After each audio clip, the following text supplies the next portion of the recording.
तो जिस तरह परमेश्वर का आत्मा चाहता है उस तरह वो अगुवाई करियर चला रही है पूरी जोर के नाल एक खुशी के नाल अगले आगे जनता का स्वागत करांगे। पर ਜਿਹੜੇ ਪਰਮੇਸ਼ਵਰ ਦੇ ਵਚਨ ਦੇ ਉੱਤੇ ਮਨ ਲਗਾ ਲੈਣਗੇ, ਅੱਜ ਦੇ ਵਚਨ ਨੂੰ ਧਿਆਨ ਦੇ ਨਾਲ ਸੁਣ ਲੈਣਗੇ, ਉਹਨਾਂ ਦੇ ਜੀਵਨ ਦੇ ਵਿੱਚ ਆਸ਼ੀਸ਼ ਹੋਵੇਗੀ, ਉਹਨਾਂ ਦੇ ਜੀਵਨ 'ਚ ਬਰਕਤ ਹੋਵੇਗੀ। ਅੱਜ ਮੈਂ ਸਭ ਤੋਂ ਪਹਿਲਾਂ ਇੱਕ ਆਇਤ ਪੜ੍ਹਾਉਣੀ ਚਾਹੁੰਦਾ ਹਾਂ ਜੋ ਪਰਮੇਸ਼ਵਰ ਨੇ ਸਹਾਇਕ ਸਾਨੂੰ ਦਿੱਤਾ ਹੈ। ਉਹ ਸਹਾਇਕ ਦਿੱਤਾ ਕਿਉਂ ਹੈ? ਤਾਂ ਕਿ ਉਹ ਸਾਡੀ ਮਦਦ ਕਰ ਸਕੇ, ਸਾਡੀ ਸਹਾਇਤਾ ਕਰ ਸਕੇ। उस वचन नूं पढ़ांगे सी यूहन्ना दी अंजील 14 अध्याय उहदी 16 आयत दे विच। मैनूं लगदा कि शायद मेरा माइक छेड़िया गया है। यूहन्ना दी अंजील 14 अध्याय उहदी 16 आयत पंजाबी और हिंदी दोवें भाषा दे विच। मैं अपने पिता तो मंगांगा। प्रभु यीशु मसीह ने यह गल कही, कहंदा मैं अपने पिता तो मंगांगा और वो तुहानू दूजा सहायक बख्शेगा अते ओ तुहानू दूजा सहायक बख्शेगा भाई वो सदा तुहाडे संग रहे। भाई ओ सदा तुहाडे संग रहे। हिंदी दे विच पढ़ांगे। मैं अपने पिता से विनती करूंगा और वह तुम्हें एक और सहायक देगा। वह तुझे एक और सहायक देगा। पंजाबी च दूजा क्या, हिंदी च एक और। कहने दा मतलब कि इत्थे परमेश्वर किसी दूजे सहायक दी गल करदा आ, भाव ओनू पता है कि पहला भी कोई सहायक इंसान दे कोल है जिहदी मदद असीं लै रहे हां। बहुते लोग दूजे सहायक की मदद नहीं लै रहे। बहुते लोगों के अंदर उस सहायक दे लई चाहत नहीं आ जिस सहायक दे लई प्रभु यीशु मसीह ने यूहन्ना दी अंजील 14 अध्याय दी 16 आयत विच कहा आ कि मैं पिता तो मंगांगा भाई ओ तुहानू दूजा सहायक देवेगा, अर्थात पवित्र आत्मा। हालेलुया। ਜਦੋਂ ਅਸੀਂ ਦੂਜੇ ਦੀ ਗੱਲ ਕਰਦੇ ਇਹਦਾ ਮਤਲਬ ਕਿ ਕੋਈ ਪਹਿਲਾ ਵੀ ਹੈਗਾ ਆ, ਕੋਈ ਪਹਿਲਾ ਵੀ ਹੈਗਾ ਆ। ਕਿੰਨਿਆਂ ਨੂੰ ਪਤਾ ਹੈ ਕਿ ਪਹਿਲਾ ਵੀ ਹੈਗਾ ਆ? ਕੋਈ ਕਿੰਨਿਆਂ ਨੂੰ ਪਤਾ ਆ? ਕੌਣ ਆਓ ਮੋਰੇ ਨਾ ਬੋਲੇ, ਕੌਣ ਆਓ ਬੋਲੋ, ਹੱਥ ਖੜੇ ਕਰ ਦਿੱਤੇ ਸੀ, ਬੋਲੋ। ਸਾਨੂੰ ਇਹਨਾਂ ਪਤਾ ਕਿ ਪਹਿਲਾ ਇੱਕ ਹੈਗਾ ਆ। ਹਾਲੇਲੂਇਆ। पर जो बाइबल नूं देखते हैं पहला हैगा है आदमी दे लई। ਇਹ ਗੱਲ ਪ੍ਰਭੂ ਯਿਸੂ ਮਸੀਹ ਨੇ ਕਿਹਨੂੰ ਕਹੀ ਸੀ? ਮਨੁੱਖਾਂ ਨੂੰ ਕਹੀ ਕਿ ਮੈਂ ਪਿਤਾ ਤੋਂ ਮੰਗਾਂਗਾ ਭਾਈ ਉਹ ਤੁਹਾਨੂੰ ਦੂਜਾ ਸਹਾਇਕ ਦਵੇ, ਅਰਥਾਤ ਸਚਾਈ ਦਾ ਆਤਮਾ ਜਿਹਨੂੰ ਜਗਤ ਨਹੀਂ ਪਾ ਸਕਦਾ, ਜਿਹਨੂੰ ਸਰੀਰਕ ਸੰਸਾਰਕ ਪਾਪੀ ਮਨੁੱਖ ਨਹੀਂ ਪਾ ਸਕਦਾ। ਤੇ ਮੈਂ ਹੁਣ ਤੁਹਾਨੂੰ ਲੈ ਕੇ ਜਾਣਾ ਚਾਹੁੰਦਾ ਹਾਂ ਉਸ ਪਹਿਲੇ ਸਹਾਇਕ ਵੱਲ। ਉਹ ਪਹਿਲਾ ਸਹਾਇਕ ਕਿਹੜਾ ਆ ਜਿਹਦੀ ਅੱਜ ਵੀ ਲੋਕ ਜ਼ਿਆਦਾ ਮੇਰੇ ਇੱਜ਼ਤ ਕਦਰ ਕਰਦੇ ਆ, ਜਿਹਦੀ ਅੱਜ ਵੀ ਲੋਕ ਜ਼ਿਆਦਾ ਚਾਹਤ ਰੱਖਦੇ ਆ? ਸਰੀਰ ਦਾ ਇੱਕ ਉਹ ਅੰਗ ਜਿਹੜਾ ਪਰਮੇਸ਼ਰ ਨੇ ਪਹਿਲੇ ਸਾਨੂੰ ਸਹਾਇਕ ਦੇ ਰੂਪ ਦੇ ਵਿੱਚ ਦਿੱਤਾ। ਜਦੋਂ ਅਸੀਂ ਉਤਪਤੀ ਕਿਤਾਬ 2 ਅਧਿਆਇ ਦੇ ਵਿੱਚ ਜਾਂਦੇ ਆ, ਪੜਾਂਗੇ, ਧਿਆਨ ਦੇ ਨਾਲ ਸੁਣਾਂਗੇ। 2 ਅਧਿਆਇ ਉਹਦੀ 18 ਆਇਤ ਪੜ੍ਹੀਏ। फिर यहोवा परमेश्वर ने आख्या भई चंगा नहीं कि आदमी कल्ला रहे, सो मैं ओदे लई ओदे वांग एक सहायकन बनावांगा। मैं ओदे लई ओदे वांग एक सहायकन बनावांगा। एक सहायकन बनावांगा। इत्थे एक दी गिनती कीती गई आ, इत्थे गिनती दसी गई आ एक सहायकन। ते यीशु मसीह ने कहा मैं दूजा सहायक भेजांगा। क्यों? परमेश्वर प्रभु यीशु मसीह नूं यह गल लगी कि इन्हां नूं दूसरा सहायक देना ही पैना है। हालेलुया। क्योंकि यीशु मसीह नूं पता सी पहली सहायक ने की कीता। पहली सहायक ने जेड़ा पहला सहायक परमेश्वर ने आदम चों कढ़िया सी, आदम दे लई ओदे ही वर्गा, ओदे शरीर चों, ओदे मांस, ओदियां हड्डियां चों, ओदी पसली चों ओदे लई जिहड़ी हवा कड्ढी सी, ओने गलती कीती सी। ਉਹਨੇ ਕੀ ਕੀਤੀ ਸੀਗੀ? ਗਲਤੀ ਕੀਤੀ। ਉਸ ਗਲਤੀ ਦਾ ਖਮਿਆਜਾ ਆਦਮ ਨੂੰ ਵੀ ਭੁਗਤਣਾ ਪਿਆ, ਆਦਮ ਦੇ ਵੰਸ਼ ਸਾਰਿਆਂ ਨੂੰ ਭੋਗਣਾ ਪਿਆ। ਇੱਥੋਂ ਤੱਕ ਉਸ ਇੱਕ ਗਲਤੀ ਦਾ ਖਮਿਆਜਾ, ਉਸ ਇੱਕ ਸਹਾਇਕਣ ਦੀ ਗਲਤੀ ਦਾ ਖਮਿਆਜਾ ਮੇਰੇ ਜੋ ਕਿੰਨਾ ਕੁ ਦੁਨੀਆ ਦੇ ਵਿੱਚ ਭੋਗਣਾ ਪਿਆ ਕਿ ਪਰਮੇਸ਼ਰ ਨੂੰ ਆਪਣੇ ਪੁੱਤਰ ਯਿਸੂ ਨੂੰ ਇੱਥੇ ਧਰਤੀ ਤੇ ਭੇਜਣਾ ਪੈ ਗਿਆ। ਹਾਲੇਲੂਇਆ। ਹੁਣ ਪ੍ਰਭੂ ਯਿਸੂ ਮਸੀਹ ਨੇ ਇਹ ਵੀ ਪਤਾ ਹੈ ਕਿ ਮੈਂ ਮੁਰਦਿਆਂ ਚੋਂ ਜੀ ਉਠਾਂਗਾ, ਫਿਰ ਸਵਰਗ ਉਠਾਇਆ ਜਾਵਾਂਗਾ, ਪਰ ਇਹਨਾਂ ਦੇ ਲਈ ਜ਼ਰੂਰੀ ਆ ਕਿ ਇੱਕ ਸਹਾਇਕ ਹੋਵੇ।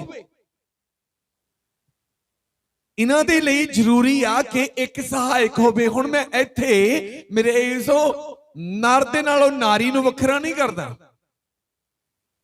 ਇੱਥੇ ਮੈਂ ਮਨੁੱਖ ਨਾਲੋਂ, ਉਹਦੇ ਮਰਦ ਨਾਲੋਂ ਔਰਤ ਨੂੰ ਵੱਖਰਾ ਨਹੀਂ ਕਰਦਾ ਕਿ ਜੀ ਇਹ ਸ਼ਾਇਦ ਲੱਗਦਾ ਕਿ ਹੁਣ ਉਸ ਸਹਾਇਕ ਨੂੰ ਛੱਡ ਦੇਣਾ ਤੇ ਹੁਣ ਸਹਾਇਕ ਜਿਹੜਾ ਪ੍ਰਭੂ ਵਾਲਾ ਉਹੀ ਚਾਹੀਦਾ। ਹਾਲੇਲੂਇਆ। ਬਾਈਬਲ 'ਚ ਲਿਖਿਆ ਆ ਜਿਹੜਾ ਮੇਰੇ ਤੋਂ ਜ਼ਿਆਦਾ ਆਪਣੀ ਪਤਨੀ ਨੂੰ, ਆਪਣੇ ਮਾਤਾ ਪਿਤਾ ਨੂੰ, ਧਨ ਦੌਲਤ ਨੂੰ, ਧੀਆਂ ਪੁੱਤਰਾਂ ਨੂੰ, ਜ਼ਮੀਨ ਜਾਇਦਾਦ ਨੂੰ ਪਿਆਰ ਕਰਿਓ, ਮੇਰੇ ਯੋਗ ਨਹੀਂ ਆ। ਮੀਨਸ ਪਰਮੇਸ਼ਵਰ ਇੱਥੇ ਦੱਸਣਾ ਚਾਹੁੰਦਾ ਆ ਕਿ ਜਿਹੜਾ ਮੇਰੇ ਤੋਂ ਜ਼ਿਆਦਾ ਇਹਨਾਂ ਚੀਜ਼ਾਂ ਦੀ ਜ਼ਿਆਦਾ ਸਲਾਹ ਲੈਂਦਾ ਆ, ਕਹਿੰਦਾ ਮੇਰੇ ਯੋਗ ਨਹੀਂ ਆ। ਆਦਮ ਨੇ ਜਿਹੜੀ ਸਲਾਹ ਲਈ ਆ ਖਾਣ ਦੀ ਸਲਾਹ ਆਪਣੀ ਔਰਤ ਤੋਂ ਜਦੋਂ ਖਾਣ ਨੂੰ ਕਿਹਾ, ਕੀ ਸਿੱਧਾ ਹੀ ਫੜ ਕੇ ਤਾਂ ਨਹੀਂ ਖਾ ਲਿਆ ਹੋਵੇਗਾ? ਕੋਈ ਨਾ ਕੋਈ ਇੱਕ ਦੂਜੇ 'ਚ ਕਮੈਂਟਮੈਂਟ ਹੋਈ ਹੋਵੇਗੀ ਖਾਣ ਦੇ ਲਈ। ਉਹ ਗਲਤੀ ਕਰਨ ਦੇ ਲਈ ਆਦਮ ਤੇ ਹਵਾ ਦੇ ਵਿੱਚ ਕੁਝ ਤਾਂ ਗੱਲਾਂ ਹੋਈਆਂ ਹੋਣਗੀਆਂ, ਫਿਰ ਮੇਰੇ ਇਜ਼ੋ ਰਜਾਮੰਦੀ ਨਾਲ ਖਾ ਵੀ ਲਿਆ, ਔਰ ਉਹ ਫਲ ਖਾਣ ਦੇ ਨਾਲ ਮੇਰੇ ਇਜ਼ੋ ਉਹ ਪਰਮੇਸ਼ਰ ਦੀ ਨਜ਼ਰ 'ਚ ਪਾਪੀ ਠਹਿਰਾ ਦਿੱਤੇ ਗਏ। ਧਰਤੀ ਦੇ ਉੱਤੇ ਕੋਈ ਵੀ ਰਿਸ਼ਤਾ, ਕੋਈ ਵੀ ਮਨੁੱਖ ਮੇਰੇ ਇਜ਼ੋ ਇਨਸਾਨ ਦੇ ਲਾਭ ਲਈ ਨਹੀਂ ਆ। ਤੁਸੀਂ ਕਿਸੇ ਨੂੰ ਦੁਨੀਆ 'ਚ ਕਿਸੇ ਨੂੰ ਆਪਣਾ ਅਸਿਸਟੈਂਟ ਮੰਨਦੇ ਆ, ਕਿਸੇ ਨੂੰ ਆਪਣਾ ਸਹਾਇਕ ਮੰਨਦੇ ਆ, ਕਿਸੇ ਨੂੰ ਆਪਣਾ ਸਲਾਹਕਾਰ ਮੰਨਦੇ ਆ। ਜ਼ਰੂਰੀ ਨਹੀਂ ਆ ਕਿ ਉਹ ਤੁਹਾਡੀ ਆਤਮਿਕ ਗਰੋਥ ਦੇ ਲਈ ਵਧੀਆ ਹੋਵੇ, ਉਹਨਾਂ ਦੀ ਸਲਾਹ ਤੁਹਾਡੀ ਆਤਮਿਕ ਉન્નਤੀ ਤੇ ਤਰੱਕੀ ਦਾ ਕਾਰਨ ਬਣ ਜਾਵੇ। ਇਹ ਕਦੀ ਹੋ ਨਹੀਂ ਸਕਦਾ। ਇਸੇ ਲਈ ਪ੍ਰਭੂ ਦਾ ਦਾਸ ਪੌਲਸ ਇਹਨਾਂ ਗੱਲਾਂ ਨੂੰ ਬਿਆਨ ਕਰਦਾ ਆ, ਤੁਸੀਂ ਬੇਪਰਤੀਤੀਆਂ ਦੇ ਨਾਲ ਅਣਸੁਝਾਵੇ ਨਾ ਜੁੱਤੋ। ਹਾਲੇਲੂਇਆ। ਚਾਨਣ ਦਾ ਹਨੇਰੇ ਨਾਲ ਕਹਿੰਦਾ ਕੀ ਮਿਲਾਪ ਆ? ਮਸੀਹ ਦਾ ਬਲਿਆਲ ਦੇ ਨਾਲ। ਤੇ ਅੱਜ ਬਹੁਤੇ ਲੋਕ ਪ੍ਰਭੂ ਨੂੰ ਮੰਨਣ ਵਾਲੇ ਮੇਰੇ ਸੰਸਾਰ ਦੀਆਂ ਸਲਾਹਾਂ ਦੇ ਨਾਲ ਚੱਲਦੇ ਆ, ਜਿਹਦੇ ਕਰਕੇ ਫੇਲ ਹੋ ਰਹੇ ਆ। ਹਾਲੇਲੂਇਆ। ਜਿਹਦੇ ਕਰਕੇ ਫੇਲ ਹੋ ਰਹੇ ਆ। ਅੱਜ ਬਹੁਤੇ ਲੋਕ ਏਦਾਂ ਦੇ ਆ ਜਿਹੜੇ ਆਪਣੀ ਚਾਲ ਨੂੰ ਦੁਨਿਆਵੀ ਸਰੀਰਕ ਰਿਸ਼ਤੇਦਾਰਾਂ ਦੇ ਅਨੁਸਾਰ ਚਾਲ ਨੂੰ ਚਲਾ ਰਹੇ ਆ, ਜਿਹਦੇ ਕਰਕੇ ਉਹ ਫੇਲ ਹੋ ਰਹੇ ਆ, ਪਿੱਛੇ ਰਹਿ ਰਹੇ ਆ। ਹਾਲੇਲੂਇਆ। ਇਸੇ ਲਈ ਪ੍ਰਭੂ ਯਿਸੂ ਮਸੀਹ ਨੇ ਇਹ ਗੱਲ ਆਖੀ ਆ, ਕਹਿੰਦਾ ਮੈਂ ਹੁਣ ਜਾਣਾ ਹੈ ਪਰ ਮੈਂ ਆਪਣੇ ਪਿਤਾ ਤੋਂ ਮੰਗਾਂਗਾ ਭਾਈਓ ਤੁਹਾਨੂੰ ਦੂਜਾ ਸਹਾਇਕ ਦਵੇ। ਪਹਿਲੇ ਨੇ ਤਾਂ ਜੋ ਕਰਨਾ ਸੀ ਕਰ ਦਿੱਤਾ। ਮੈਂ ਕਿੰਨੇ ਸਹਾਇਕ, ਪਰਮੇਸ਼ਰ ਨੇ ਕਿੰਨੇ ਸਹਾਇਕ ਇਸ ਧਰਤੀ ਉੱਤੇ ਨਬੀਆਂ ਦੇ ਰੂਪ ਦੇ ਵਿੱਚ ਭੇਜੇ, ਕਿੰਨੇ ਸਹਾਇਕ ਭੇਜੇ, ਪਰ ਕੋਈ ਵੀ ਕਾਰਗਰ ਸਾਬਤ ਨਹੀਂ ਹੋਇਆ। ਕੋਈ ਵੀ ਮਨੁੱਖ ਨੂੰ ਸਹੀ ਰਾਹ ਨਹੀਂ ਪਾ ਸਕਿਆ। ਕੋਈ ਵੀ ਇਨਸਾਨ ਨੂੰ ਪਰਮੇਸ਼ਰ ਨਾਲ ਨਹੀਂ ਮਿਲਾ ਸਕਿਆ। ਕੋਈ ਵੀ ਇਨਸਾਨ ਨੂੰ ਤਰੱਕੀ ਨਹੀਂ ਦੇ ਸਕਿਆ। ਇਸੇ ਲਈ ਪ੍ਰਭੂ ਯਿਸੂ ਮਸੀਹ ਨੇ ਕਿਹਾ, ਦੇਖਿਆ 33.5 ਸਾਲ ਪਲੱਸ ਮੇਰੇ ਜਿਹੜੇ ਦੇਖਦੇ ਆ, ਉਹ 30 ਸਾਲ ਦੀ ਉਮਰ ਤੋਂ ਬਪਤਿਸਮਾ ਲੈਣ ਤੋਂ ਲੈ ਕੇ 33.5 ਸਾਲ ਦੀ ਉਮਰ ਤੱਕ, ਲਗਭਗ 33.5 ਸਾਲ ਦੀ ਉਮਰ ਮੀਨ 3.5 ਸਾਲ ਦੇ ਵਿੱਚ ਪ੍ਰਭੂ ਯਿਸੂ ਮਸੀਹ ਨੇ ਦੇਖ ਲਿਆ ਕਿ ਮੈਂ ਤਾਂ ਹੁਣ ਜਿਉਂਦਾ ਉਠਾਇਆ ਜਾਣਾ, ਪਰ ਇਹਨਾਂ ਤੋਂ ਫਿਰ ਵੀ ਬਚਿਆ ਨਹੀਂ ਜਾਣਾਗਾ। ਹਾਲੇਲੂਇਆ। ਇਹਨਾਂ ਤੋਂ ਬਚਿਆ ਨਹੀਂ ਜਾਣਾ। ਬਾਈਬਲ 'ਚ ਲਿਖਿਆ ਗਿਆ ਜਦੋਂ ਯਿਸੂ ਮਸੀਹ ਆਪਣੇ ਚੇਲਿਆਂ ਦੇ ਨਾਲ ਝੀਲ ਪਾਰ ਕਰ ਰਹੇ ਸੀ, ਬੇੜੀ ਵਿੱਚ ਸਵਾਰ ਯਿਸੂ ਮਸੀਹ ਸੌਂ ਗਏ, ਤੂਫਾਨ ਆਇਆ, ਚੇਲਿਆਂ ਨੇ ਬੜਾ ਜ਼ੋਰ ਲਾਇਆ ਬਚਣ ਦੇ ਲਈ। ਯਿਸੂ ਮਸੀਹ ਸੁੱਤੇ ਆ। ਯਿਸੂ ਮਸੀਹ ਕੀ ਆ? ਸੁੱਤੇ ਆ। ਚੇਲਿਆਂ ਨੇ ਜ਼ੋਰ ਲਾ ਲਿਆ, ਬਾਹ ਪੇਸ਼ ਬੁਲਾਈ, ਪਰ ਕਿਸੇ ਪਾਸੋਂ ਵੀ ਉਹਨਾਂ ਨੇ ਆਪਣਾ ਬੁੱਧ ਆਪਣੀ ਵਰਤੀ, ਉਹਨਾਂ ਨੇ ਆਪਣੀ ਅਕਲ ਵਰਤੀ, ਆਪਣਾ ਦਿਮਾਗ ਵਰਤਿਆ, ਬਹੁਤ ਕੁਝ ਉਹਨਾਂ ਨੇ ਆਪਣੇ ਆਪ ਨੂੰ ਚਲਾ ਕੇ ਦੇਖਿਆ ਕਿ ਕਿਸੇ ਨਾ ਕਿਸੇ ਤਰ੍ਹਾਂ ਅਸੀਂ ਇਸ ਤੂਫਾਨ ਤੋਂ ਬਚ ਜਾਈਏ, ਕਿਤੇ ਮਰ ਨਾ ਜਾਈਏ। ਫੇਰ ਕੀ ਕਹਿੰਦਾ? ਯਿਸੂ ਮਸੀਹ ਕੋਲ ਆਇਆ, ਕਹਿੰਦਾ ਤੂੰ ਸੁੱਤਾ ਪਿਆ, ਤੈਨੂੰ ਚਿੰਤਾ ਨਹੀਂ ਅਸੀਂ ਮਰ ਚੱਲੇ ਆ। ਯਿਸੂ ਮਸੀਹ ਨੇ ਕੀ ਕਿਹਾ? ਕਹਿੰਦਾ ਇਹ ਥੋੜੀ ਪ੍ਰਤੀਤ ਵਾਲਿਓ, ਮੈਂ ਕਦ ਤੱਕ ਤੁਹਾਡੀ ਸਹਾਂਗਾ, ਮੈਂ ਕਦ ਤੱਕ ਤੁਹਾਡੇ ਨਾਲ ਰਵਾਂਗਾ, ਸਾਰੀ ਉਮਰ ਤਾਂ ਮੈਂ ਤੁਹਾਡੇ ਨਾਲ ਇਦਾਂ ਹੁਣ ਰਹਿਣਾ ਨਹੀਂ ਆ। ਮੁਰਦੇ ਜਿੰਦੇ ਹੁੰਦੇ ਤੁਸੀਂ ਵੇਖੇ ਆ, ਅੰਨੇ ਸੁਜਾਖੇ ਹੁੰਦੇ ਤੁਸੀਂ ਵੇਖੇ ਆ, ਲੰਗੜੇ ਚੱਲਦੇ ਤੁਸੀਂ ਵੇਖੇ ਆ, ਦਰੰਗੀ ਖੜੇ ਹੁੰਦੇ ਤੁਸੀਂ ਵੇਖੇ ਆ, ਗੂੰਗੇ ਬੋਲਦੇ ਤੁਸੀਂ ਵੇਖੇ ਆ, ਬਹਿਰੇ ਸੁਣਦੇ ਤੁਸੀਂ ਵੇਖੇ ਆ, ਤੇ ਤੁਸੀਂ ਇਸ ਤੂਫਾਨ ਤੋਂ ਵੀ ਨਾ ਬਚ ਸਕੇ। ਅੱਜ ਹਰੇਕ ਮਨੁੱਖ ਕਿਸੇ ਨਾ ਕਿਸੇ ਰੂਪ ਦੇ ਵਿੱਚ ਕਿਸੇ ਨਾ ਕਿਸੇ ਤੂਫਾਨ ਦਾ ਸਾਹਮਣਾ ਕਰ ਰਿਹਾ ਆ, ਔਰ ਉਸ ਤੂਫਾਨ ਤੋਂ ਡਰ ਰਿਹਾ ਆ, ਭੈ ਤੇ ਖੌਫ ਦੇ ਵਿੱਚ ਜੀਵਨ ਬਤੀਤ ਕਰ ਰਿਹਾ। ਯਿਸੂ ਮਸੀਹ ਇਹ ਗੱਲ ਕਹਿੰਦਾ ਆ, ਕਹਿੰਦਾ ਹੇ ਥੋੜੀ ਪ੍ਰਤੀਤ ਵਾਲਿਓ, ਕਦ ਤੱਕ ਕਹਿੰਦਾ ਮੈਂ ਤੁਹਾਡੇ ਨਾਲ ਰਹਿਣਾ, ਕਦ ਤੱਕ ਤੁਹਾਡੀ ਮੈਂ ਸਹਿਣੀ ਆ। ਜਦੋਂ ਮੈਂ ਜਾਣਾ ਤਾਂ ਪੱਕਾ ਸੀ ਕਿ ਮੈਂ ਜਾਣਾ ਹੀ ਜਾਣਾ, ਸਵਰਗ ਉਠਾਇਆ ਜਾਣਾ ਆ, ਪਰ ਤੁਹਾਡਾ ਵੇ ਤੋਂ ਵੱਲ ਕੀ ਹਾਲ ਹੋਊਗਾ, ਤੁਹਾਡਾ ਕੀ ਹਾਲ ਹੋਵੇਗਾ। ਜੇ ਅਸੀਂ ਬਾਈਬਲ ਨੂੰ ਦੇਖਦੇ ਹਾਂ, ਜਦੋਂ ਬਾਈਬਲ ਨੂੰ ਦੇਖਦੇ ਹਾਂ, ਲਿਖਿਆ ਗਿਆ ਜਦੋਂ ਇੱਕ ਭ੍ਰਿਸ਼ਟ ਆਤਮਾ ਆਦਮੀ ਚੋਂ ਨਿਕਲਦਾ, ਜਦੋਂ ਇੱਕ ਭ੍ਰਿਸ਼ਟ ਆਤਮਾ ਆਦਮੀ ਚੋਂ ਨਿਕਲਦਾ, ਜਦੋਂ ਉਹ ਇਨਸਾਨ ਖਾਲੀ ਰਹਿ ਜਾਂਦਾ ਆ, ਪ੍ਰਭੂ ਨੂੰ ਛੱਡ ਦਿੰਦਾ ਆ, ਜਦ ਪ੍ਰਭੂ ਚੋਂ ਕਮਜ਼ੋਰ ਪੈਂਦਾ ਆ, ਲਿਖਿਆ ਉਹ ਵੀ ਭ੍ਰਿਸ਼ਟ ਆਤਮਾ ਵਾਪਸ ਫਿਰ ਆਪਣੇ 7 ਭੈੜੇ ਮਿੱਤਰਾਂ ਨੂੰ, ਤਾਕਤਵਰ ਮਿੱਤਰਾਂ ਨੂੰ ਲਿਆਉਂਦਾ ਤੇ ਉਹਦੇ ਉੱਤੇ ਅਟੈਕ ਕਰਦਾ, ਪਹਿਲੇ ਨਾਲੋਂ ਜ਼ਿਆਦਾ ਬੁਰਾ ਹਾਲ ਕਰ ਦਿੰਦਾ। ਯਿਸੂ ਮਸੀਹ ਇਸ ਚਿੰਤਾ ਵਿੱਚ ਵੀ ਸੀ, ਕਹਿੰਦਾ ਮੈਂ ਤਾਂ ਉਠਾਇਆ ਜਾਣਾ। ਇਹ ਸਾਰੇ ਜਿੰਨੇ ਫੜੇ ਆ ਸ਼ੈਤਾਨ ਤੋਂ ਬਚਾਏ ਆ। ਬਹੁਤ ਸਾਰੇ ਲੋਕ ਏਦਾਂ ਦੇ ਸੀ ਜਿਹੜੇ ਮੇਰੇ ਭ੍ਰਿਸ਼ਟ ਆਤਮਾ ਤੋਂ ਛੁਡਾਏ, ਤੇ ਫਿਰ ਮੇਰੇ ਜੋ ਧਿਆਨ ਤੇ ਜਿਹੜੇ ਇੱਕ ਇੱਕ ਦੇ ਭ੍ਰਿਸ਼ਟ ਆਤਮੇ ਕਰਕੇ ਇੰਨਾ ਦੁੱਖ ਚੱਲ ਰਹੇ ਸੀ, ਕਹਿੰਦਾ ਇਹਨਾਂ ਤੋਂ ਤਬਾਹੀ ਮਚਾ ਦੇਣੀ ਸ਼ੈਤਾਨ ਨੇ ਇਹਨਾਂ ਦੀ ਜ਼ਿੰਦਗੀ 'ਚ। ਉਸ ਤਬਾਹੀ ਤੋਂ ਬਚਾਉਣ ਦੇ ਲਈ ਪ੍ਰਭੂ ਯਿਸੂ ਮਸੀਹ ਚਾਹੁੰਦਾ ਸੀ ਕਿ ਮੈਂ ਇੱਕ ਦੂਜਾ ਸਹਾਇਕ ਤੁਹਾਡੇ ਲਈ ਮੰਗਾਂਗਾ। ਜਿਹੜਾ ਪਹਿਲਾ ਸਹਾਇਕ ਆ, ਜਿਹੜਾ ਪਹਿਲਾ ਸਹਾਇਕ ਆ, ਉਹ ਸੀ ਆਦਮ ਦੀ ਪਤਨੀ। ਗਾਂ ਉਤੋਂ ਜਿੰਨੇ ਵੀ ਪੈਦਾ ਹੋਏ ਉਹ ਵੀ ਸਹਾਇਕ ਹੀ ਮੰਨੇ ਜਾਂਦੇ ਆ, ਰਿਸ਼ਤੇਦਾਰ ਵੀ ਸਹਾਇਕ ਹੀ ਆ। ਹਾਲੇਲੂਇਆ। ਰਿਸ਼ਤੇਦਾਰ ਵੀ ਸਾਡੇ ਸਹਾਇਕ ਆ ਦੁਨਿਆਵੀ ਰੂਪ ਦੇ ਵਿੱਚ। ਔਰ ਜਦੋਂ ਅਸੀਂ ਰਿਸ਼ਤੇਦਾਰਾਂ ਦੀ ਸਲਾਹ ਲੈਂਦੇ ਆ, ਦੁਨਿਆਵੀ ਸਲਾਹਾਂ ਲੈਂਦੇ ਆ, ਉਹਨਾਂ ਦੀਆਂ ਸਲਾਹਾਂ ਸਾਨੂੰ ਕੇਵਲ ਆਤਮਿਕ ਰੂਪ 'ਚ ਨਹੀਂ ਮਾਰਦੀਆਂ, ਬਲਕਿ ਉਹ ਮੇਰੇ ਜੋ ਸਾਡੀ ਜ਼ਿੰਦਗੀ ਨੂੰ ਫੇਲ ਕਰਕੇ ਰੱਖ ਦਿੰਦੀਆਂ। ਪ੍ਰਭੂ ਯਿਸੂ ਮਸੀਹ ਸਾਡੇ ਲਈ ਦੂਜਾ ਸਹਾਇਕ ਇਸ ਲਈ ਮੰਗ ਰਿਹਾ ਤਾਂ ਕਿ ਉਹ ਸਦਾ ਹੀ ਤੁਹਾਡੇ ਨਾਲ ਰਵੇ, ਤੁਹਾਨੂੰ ਕਦੀ ਵੀ ਬਾਹਰੋਂ ਸਲਾਹ ਲੈਣ ਜਾਣ ਦੀ ਜ਼ਰੂਰਤ ਨਾ ਪਵੇ, ਲੋਕ ਤੁਹਾਡੇ ਤੋਂ ਆ ਕੇ ਸਲਾਹਾਂ ਲੈਣ। ਹਾਲੇਲੂਇਆ। ਲੋਕ ਤੁਹਾਡੇ ਤੋਂ ਆ ਕੇ ਸਲਾਹਾਂ ਲੈਣ। ਇਸ ਲਈ ਪ੍ਰਭੂ ਯਿਸੂ ਮਸੀਹ ਸਾਡੇ ਲਈ ਉਸ ਦੂਜੇ ਸਹਾਇਕ ਦੀ ਮੰਗ ਕਰ ਰਿਹਾ, ਤੇ ਜਦ ਉਹ ਦੂਜਾ ਸਹਾਇਕ ਤਦ ਤੱਕ ਸਾਨੂੰ ਨਹੀਂ ਮਿਲਣਾ ਜਦ ਤੱਕ ਅਸੀਂ ਪਹਿਲੇ ਸਹਾਇਕ ਦੀ ਸਹਾਇਤਾ ਲੈਣੀ ਬੰਦ ਨਾ ਕਰਾਂਗੇ।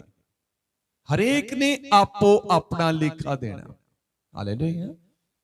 ਕਿਸੇ ਨੇ ਆ ਕੇ ਪ੍ਰਭੂ ਯਿਸੂ ਮਸੀਹ ਨੂੰ ਕਿਹਾ, ਕਹਿੰਦਾ ਤਾਂ ਕਹਿੰਦੀ ਇੱਕ ਔਰਤ ਕਹਿੰਦੀ, ਧੰਨ ਉਹ ਕੁੱਖ ਜਿਹਦੇ 'ਚ ਤੈਂ ਪਿਆ, ਧੰਨ ਉਹ ਦੁੱਤੀਆਂ ਜਿਨ੍ਹਾਂ ਨੂੰ ਤੈਂ ਚੁੰਗਿਆ। ਕਹਿੰਦਾ ਹਾਂ, ਪਰ ਧੰਨ ਉਹ ਜਿਹੜੇ ਮੇਰੇ ਪਿਤਾ ਦੀ ਮਰਜ਼ੀ ਨੂੰ ਪੂਰਾ ਕਰਦੇ ਆ। ਹਾਲੇਲੂਇਆ। ਕਿਸੇ ਨੇ ਤੁਹਾਨੂੰ ਪਿਤਾ ਦੀ ਮਰਜ਼ੀ ਪੂਰੀ ਕਰਨ ਦੇ ਲਈ ਮੇਰੇ ਨੂੰ ਸਲਾਹ ਨਹੀਂ ਦੇਣੀ। ਅਸੀਂ ਵਿਆਹਾਂ ਸ਼ਾਦੀਆਂ 'ਚ ਦੇਖਦੇ ਹਾਂ, ਅਸੀਂ ਪ੍ਰੋਗਰਾਮਾਂ 'ਚ ਦੇਖਦੇ ਹਾਂ, ਜੰਮਣੇ ਮਰਨੇ ਤੇ ਦੇਖਦੇ ਹਾਂ, ਜਾਂ ਘਰ ਦੇ ਵਿੱਚ ਆਈ ਖੁਸ਼ੀ 'ਚ ਦੇਖਦੇ ਹਾਂ। ਕੋਈ ਤੁਹਾਨੂੰ ਸਲਾਹ ਨਹੀਂ ਦੇਗਾ ਕਿ ਤੁਸੀਂ ਪਰਮੇਸ਼ਰ ਦਾ ਨਾਮ ਉੱਚਾ ਕਰੋ। ਵਿਆਹ ਵਾਲੇ ਦਿਨ ਦੇ ਵਿੱਚ ਤੁਸੀਂ ਪਰਮੇਸ਼ਰ ਦਾ ਨਾਮ ਉੱਚਾ ਕਰੋ, ਜਨਮ ਦੇ ਉੱਤੇ, ਮਰਨ ਦੇ ਉੱਤੇ। ਕਿਸੇ ਨੇ ਸਲਾਹ ਨਹੀਂ ਦੇਣੀ, ਕਿਸੇ ਨੇ ਸਲਾਹ ਨਹੀਂ ਦੇਣੀ ਕਿ ਜੰਮਣ ਮਰਨ ਦੇ ਉੱਤੇ, ਰਿਟਾਇਰਮੈਂਟਾਂ ਉੱਤੇ, ਪਾਰਟੀਆਂ ਉੱਤੇ ਕਿ ਤੁਸੀਂ ਪਰਮੇਸ਼ਰ ਦਾ ਨਾਮ ਉੱਚਾ ਕਰੋ, ਮਰਨੇ ਤੇ ਪਰਮੇਸ਼ਰ ਦਾ ਨਾਮ ਉੱਚਾ ਕਰੋ। ਨਹੀਂ, ਸਭ ਨੇ ਕਹਿਣਾ ਜੀ ਰੀਤ ਬਣੀ ਆ, ਇਦਾਂ ਹੀ ਰੀਤ ਨਿਭਾਉਣੀ ਪੈਣੀ ਆ। ਤੇ ਐਦਾਂ ਰੀਤਾਂ ਨਿਭਾਉਂਦੇ ਨਿਭਾਉਂਦੇ ਮੇਰੇ ਅਸੀਂ ਪਰਮੇਸ਼ਰ ਦੀ ਨਜ਼ਰ ਚੋਂ ਦੂਰ ਹੋ ਜਾਂਦੇ ਆ, ਪਰਮੇਸ਼ਰ ਤੋਂ ਦੂਰ ਚਲੇ ਜਾਂਦੇ ਆ। ਜਦੋਂ ਦੂਰ ਚਲੇ ਜਾਂਦੇ ਆ, ਸਮਝ ਲਓ ਕਿ ਸ਼ੈਤਾਨ ਦੇ ਹੱਥਾਂ ਵਿੱਚ ਆ ਜਾਂਦੇ ਆ। ਪਰਮੇਸ਼ਰ ਸ਼ੈਤਾਨ ਦੇ ਹੱਥਾਂ ਚੋਂ ਸਾਨੂੰ ਬਚਾਉਣ ਦੇ ਲਈ ਮੇਰੇ ਜੋ ਇਹ ਗੱਲ ਕਹਿ ਰਿਹਾ ਕਿ ਮੈਂ ਦੂਜਾ ਸਹਾਇਕ ਦਵਾਂਗਾ।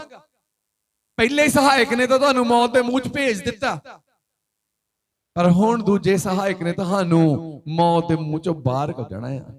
ਪਹਿਲੇ ਸਹਾਇਕ ਨੇ, ਜਿਹੜਾ ਪਹਿਲਾ ਸਹਾਇਕ ਸੀ, ਉਹਨੇ ਪਰਮੇਸ਼ਰ ਦੇ ਬਣਾਏ ਹੋਏ ਪਰਮੇਸ਼ਰ ਦੇ ਸਰੂਪ ਨੂੰ ਮਿੱਟੀ ਬਣਾ ਦਿੱਤਾ। ਪਰ ਪਰਮੇਸ਼ਰ ਨੇ, ਪ੍ਰਭੂ ਯਿਸੂ ਮਸੀਹ ਨੇ ਜਿਹੜਾ ਦੂਜਾ ਸਹਾਇਕ ਭੇਜਿਆ, ਉਸ ਸਹਾਇਕ ਨੇ ਇੱਕ ਮੇਰੇ ਜੋ ਮਿੱਟੀ ਦੇ ਬੁੱਤ ਨੂੰ ਸੋਨੇ ਦਾ ਪ੍ਰਭੂ ਦੇ ਅੱਗੇ ਬਣਾ ਕੇ ਖੜਾ ਕਰ ਦਿੱਤਾ। ਹਾਲੇਲੂਇਆ। ਇੱਕ ਪਾਪੀ ਨੂੰ ਧਰਮੀ ਬਣਾ ਕੇ ਖੜਾ ਕਰ ਦਿੱਤਾ। ਇੱਕ ਸਹਾਇਕ ਸੋਨੇ ਨੂੰ ਮਿੱਟੀ ਬਣਾ ਦਿੰਦਾ ਆ, ਦੂਜਾ ਸਹਾਇਕ ਜਿਹੜਾ ਆ ਉਹ ਮਿੱਟੀ ਨੂੰ ਸੋਨੇ 'ਚ ਬਦਲਣ ਦੀ ਸ਼ਕਤੀ ਰੱਖਦਾ ਆ। ਪਰ ਜੇ ਅਸੀਂ ਉਸ ਦੂਜੇ ਸਹਾਇਕ ਦੀ ਲੋਚ ਰੱਖੀਏ ਤੇ ਉਹ ਦੂਜਾ ਸਹਾਇਕ ਕਿਹੜਾ ਆ? ਕਹਿੰਦਾ ਸਚਾਈ ਦਾ ਆਤਮਾ, ਅਰਥਾਤ ਪਵਿੱਤਰ ਆਤਮਾ। ਇਹ ਪਵਿੱਤਰ ਆਤਮਾ ਹੀ ਆ ਜਿਹੜਾ ਸਾਡੇ ਜੀਵਨ ਨੂੰ ਸੰਭਾਲ ਸਕਦਾ ਹੈ। ਇਹ ਪਵਿੱਤਰ ਆਤਮਾ ਹੈ ਜਿਹਦੇ ਦੁਆਰਾ ਅਸੀਂ ਆਪਣੀ ਲਾਈਫ ਨੂੰ ਸਿਕਿਉਰ ਹੁੰਦਾ ਵੇਖ ਸਕਦੇ ਹਾਂ। ਇਹ ਪਵਿੱਤਰ ਆਤਮਾ ਹੀ ਆ ਜਿਹਦੇ ਦੁਆਰਾ ਅਸੀਂ ਬਚਾਏ ਜਾ ਸਕਦੇ ਹਾਂ। ਇਹ ਪਵਿੱਤਰ ਆਤਮਾ ਹੀ ਆ ਜਿਹੜਾ ਸਾਨੂੰ ਪ੍ਰਾਰਥਨਾ ਕਰਨੀ ਸਿਖਾਉਂਦਾ ਆ। ਇਹ ਪਵਿੱਤਰ ਆਤਮਾ ਆ ਜਿਹੜਾ ਸਾਨੂੰ ਬਹੁਤਾ ਸਮਾਂ, ਲੰਬਾ ਸਮਾਂ ਪ੍ਰੇਰ ਦੇ ਵਿੱਚ ਲੈ ਕੇ ਜਾਂਦਾ ਆ। ਪਰ ਜਿਹੜਾ ਦੂਜਾ ਸਹਾਇਕ ਆ, ਪਹਿਲਾ ਸਹਾਇਕ ਆ ਜਿਹੜਾ, ਉਹ ਸਾਨੂੰ ਪ੍ਰੇਰ ਦੇ ਵਿੱਚ ਵੀ ਘਟਾ ਦੇਗਾ, ਵਚਨ 'ਚ ਵੀ ਘਟਾਏਗਾ, ਔਰ ਮੇਰੇ ਤੋਂ ਬੰਦਗੀਆਂ ਤੋਂ ਘਟਾਏਗਾ, ਸੰਗਤੀਆਂ ਘਟਾਏਗਾ, ਔਰ ਮੇਰੇ ਤੋਂ ਮਸੀਹੀ ਮੇਲ ਮਿਲਾਪ 'ਚ ਘਟਾ ਦੇਗਾ। ਧਿਆਨ ਦੇ ਕੇ ਦੇਖ ਲਓ, ਜੇ ਤੁਸੀਂ ਕਿਸੇ ਰਿਸ਼ਤੇਦਾਰ ਦੀ ਮੰਨਦੇ ਆ, ਉਹ ਨਹੀਂ ਖੁਸ਼ ਹੋਵੇਗਾ ਕਿ ਤੁਸੀਂ ਬੰਦਗੀ ਕਰੋ। ਤੁਸੀਂ ਕਿਸੇ ਰਿਸ਼ਤੇਦਾਰ ਤੇ ਚਲ ਜਾਓ, ਸੰਸਾਰਕ ਰਿਸ਼ਤੇਦਾਰ ਤੇ ਚਲ ਜਾਓ, ਉਹ ਨਹੀਂ ਚਾਹੇਗਾ ਕਿ ਤੁਸੀਂ ਸਾਡੇ ਘਰ 'ਚ ਪ੍ਰਾਰਥਨਾ ਕਰੋ, ਉਹ ਨਹੀਂ ਚਾਹੇਗਾ ਤੁਸੀਂ ਵਰਤ ਰੱਖੋ। ਮੇਰੇ ਜੋ ਤੁਹਾਡਾ ਕੋਈ ਰਿਸ਼ਤੇਦਾਰ, ਸਰੀਰਕ ਰਿਸ਼ਤੇਦਾਰ ਆ, ਤੁਸੀਂ ਜਿੰਨਾ ਮਰਜ਼ੀ ਉਹਨੂੰ ਕਹਿ ਦਿਓ ਕਿ ਅਸੀਂ ਐਤਵਾਰ ਪ੍ਰੇਅਰ ਚਰਚ ਪ੍ਰੇਅਰ ਮੀਟਿੰਗ ਨੂੰ ਜਾਂਦੇ ਆ, ਉਹਨਾਂ ਨੇ ਆਪਣੇ ਸਾਰੇ ਜੰਮਣੇ ਮਰਨੇ ਪ੍ਰੋਗਰਾਮ ਜਿੰਨੇ ਵੀ ਆ, ਸ਼ਾਦੀਆਂ ਪਾਰਟੀਆਂ ਜਿੰਨੀਆਂ ਉਹਨਾਂ ਨੇ ਸੰਡੇ ਕਰਨੀਆਂ, ਕਿਉਂ? ਉਹਨਾਂ ਨੇ ਤੁਹਾਡੀ ਨਹੀਂ ਮੰਨਣੀ, ਔਰ ਤੁਹਾਨੂੰ ਮਨਾਉਣਾ ਹੈ ਕਿ ਤੁਸੀਂ ਸਾਡੀ ਪਾਰਟੀ 'ਚ ਆਉਣਾ ਹੀ ਆਉਣਾ ਆ। ਇਹ ਉਹ ਪਹਿਲਾ ਸਹਾਇਕ ਆ ਜਿਹੜਾ ਪਰਮੇਸ਼ਵਰ ਦੇ ਸਰੂਪ ਨੂੰ ਵਿਗਾੜਨਾ ਚਾਹੁੰਦਾ ਆ। ਪਹਿਲੇ ਸਹਾਇਕ ਨੇ ਪਰਮੇਸ਼ਵਰ ਦੇ ਸਰੂਪ ਨੂੰ ਵਿਗਾੜਿਆ। ਜਦੋਂ ਪਰਮੇਸ਼ਵਰ ਦਾ ਸਰੂਪ ਪਹਿਲੇ ਸਹਾਇਕ ਕਰਕੇ ਵਿਗੜਿਆ, ਪਰਮੇਸ਼ਵਰ ਨੇ ਵਿਗੜੇ ਹੋਏ ਸਰੂਪ ਨੂੰ ਆਪਣੀ ਹਜ਼ੂਰੀ 'ਚੋਂ ਬਾਹਰ ਕੱਢ ਦਿੱਤਾ। ਹਾਲੇਲੂਇਆ। ਤੇ ਅੱਜ ਵੀ ਬਹੁਤੇ ਲੋਕ ਪਹਿਲੇ ਸਰੂਪ ਦੇ ਪਿੱਛੇ ਤੁਰੇ ਫਿਰਦੇ ਆ। ਆਪਣੀ ਪਤਨੀ ਦੇ ਨਾਲ ਮੇਲ ਰੱਖਣਾ ਆ, ਪਿਆਰ ਰੱਖਣਾ ਹੈ, ਆਪਣੇ ਪਰਿਵਾਰ ਦੇ ਵਿੱਚ ਬਣੇ ਰਹਿਣਾ ਹੈ। ਮੈਂ ਇਹ ਨਹੀਂ ਮੈਂ ਕਹਿੰਦਾਗਾ, ਪਰ ਮੈਂ ਇਹ ਚਾਹੁੰਦਾ ਆ ਕਿ ਤੁਹਾਡੀ ਅਸਲ ਪਹਿਲੀ ਸਲਾਹ ਜਿਹੜੀ ਆ ਉਹ ਮੇਰੇ ਜੋ ਦੂਜੇ ਸਹਾਇਕ ਕੋਲੋਂ ਹੋਣੀ ਚਾਹੀਦੀ ਆ। ਹਾਲੇਲੂਇਆ। ਦੂਜੇ ਸਹਾਇਕ ਕੋਲੋਂ। ਪਹਿਲਾ ਸਰੂਪ, ਜਿਹੜੀ ਪਹਿਲਾ ਸਹਾਇਕ ਸੀ, ਤੁਹਾਨੂੰ ਪਤਾ ਪਰਮੇਸ਼ਰ ਨੇ ਕਿੱਥੋਂ ਕਿੱਥੋਂ ਲੱਭਿਆ ਪਹਿਲਾ ਸਹਾਇਕ? ਪਤਾ ਕਿਸੇ ਨੂੰ? ਕਿੱਥੋਂ ਕਿੱਥੋਂ ਹੈ?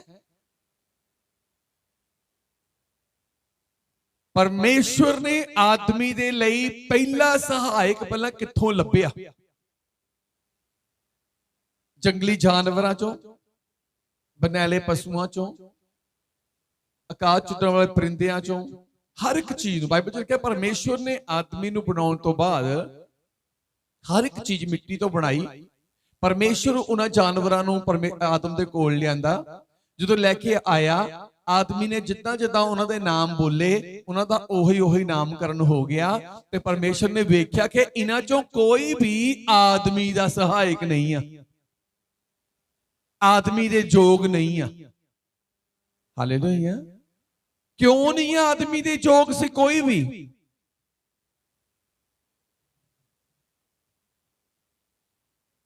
ਜਦੋਂ ਅਸੀਂ 2:20 ਪੜ੍ਹਦੇ ਆ, ਲਿਖਿਆ ਇਉਂ ਆਦਮੀ ਨੇ ਸਾਰੇ ਡੰਗਰਾਂ ਨੂੰ, ਆਕਾਸ਼ ਦੇ ਪੰਛੀਆਂ ਨੂੰ ਔਰ ਜੰਗਲ ਦੇ ਸਾਰੇ ਜਾਨਵਰਾਂ ਨੂੰ ਨਾਮ ਦਿੱਤੇ, ਪਰ ਆਦਮੀ ਲਈ ਅਜੇ ਕੋਈ ਸਹਾਇਕਣ ਉਹਦੇ ਵਰਗੀ ਨਾ ਮਿਲੀ। ਜੋ ਜੋ ਕੁਝ ਬਣਾਇਆ ਸੀ ਉਹਨਾਂ ਦੇ ਵਿੱਚੋਂ ਕੋਈ ਵੀ ਪਰਮੇਸ਼ਰ ਨੂੰ ਆਦਮੀ ਦੇ ਲਈ ਸਹਾਇਕਣ ਨਹੀਂ ਲੱਭੀ, ਜਿਹੜੀ ਆਦਮੀ ਨਾਲ ਰਹਿ ਸਕੇ, ਜਿਹੜੀ ਆਦਮੀ ਨਾਲ ਰਹਿ ਸਕੇ।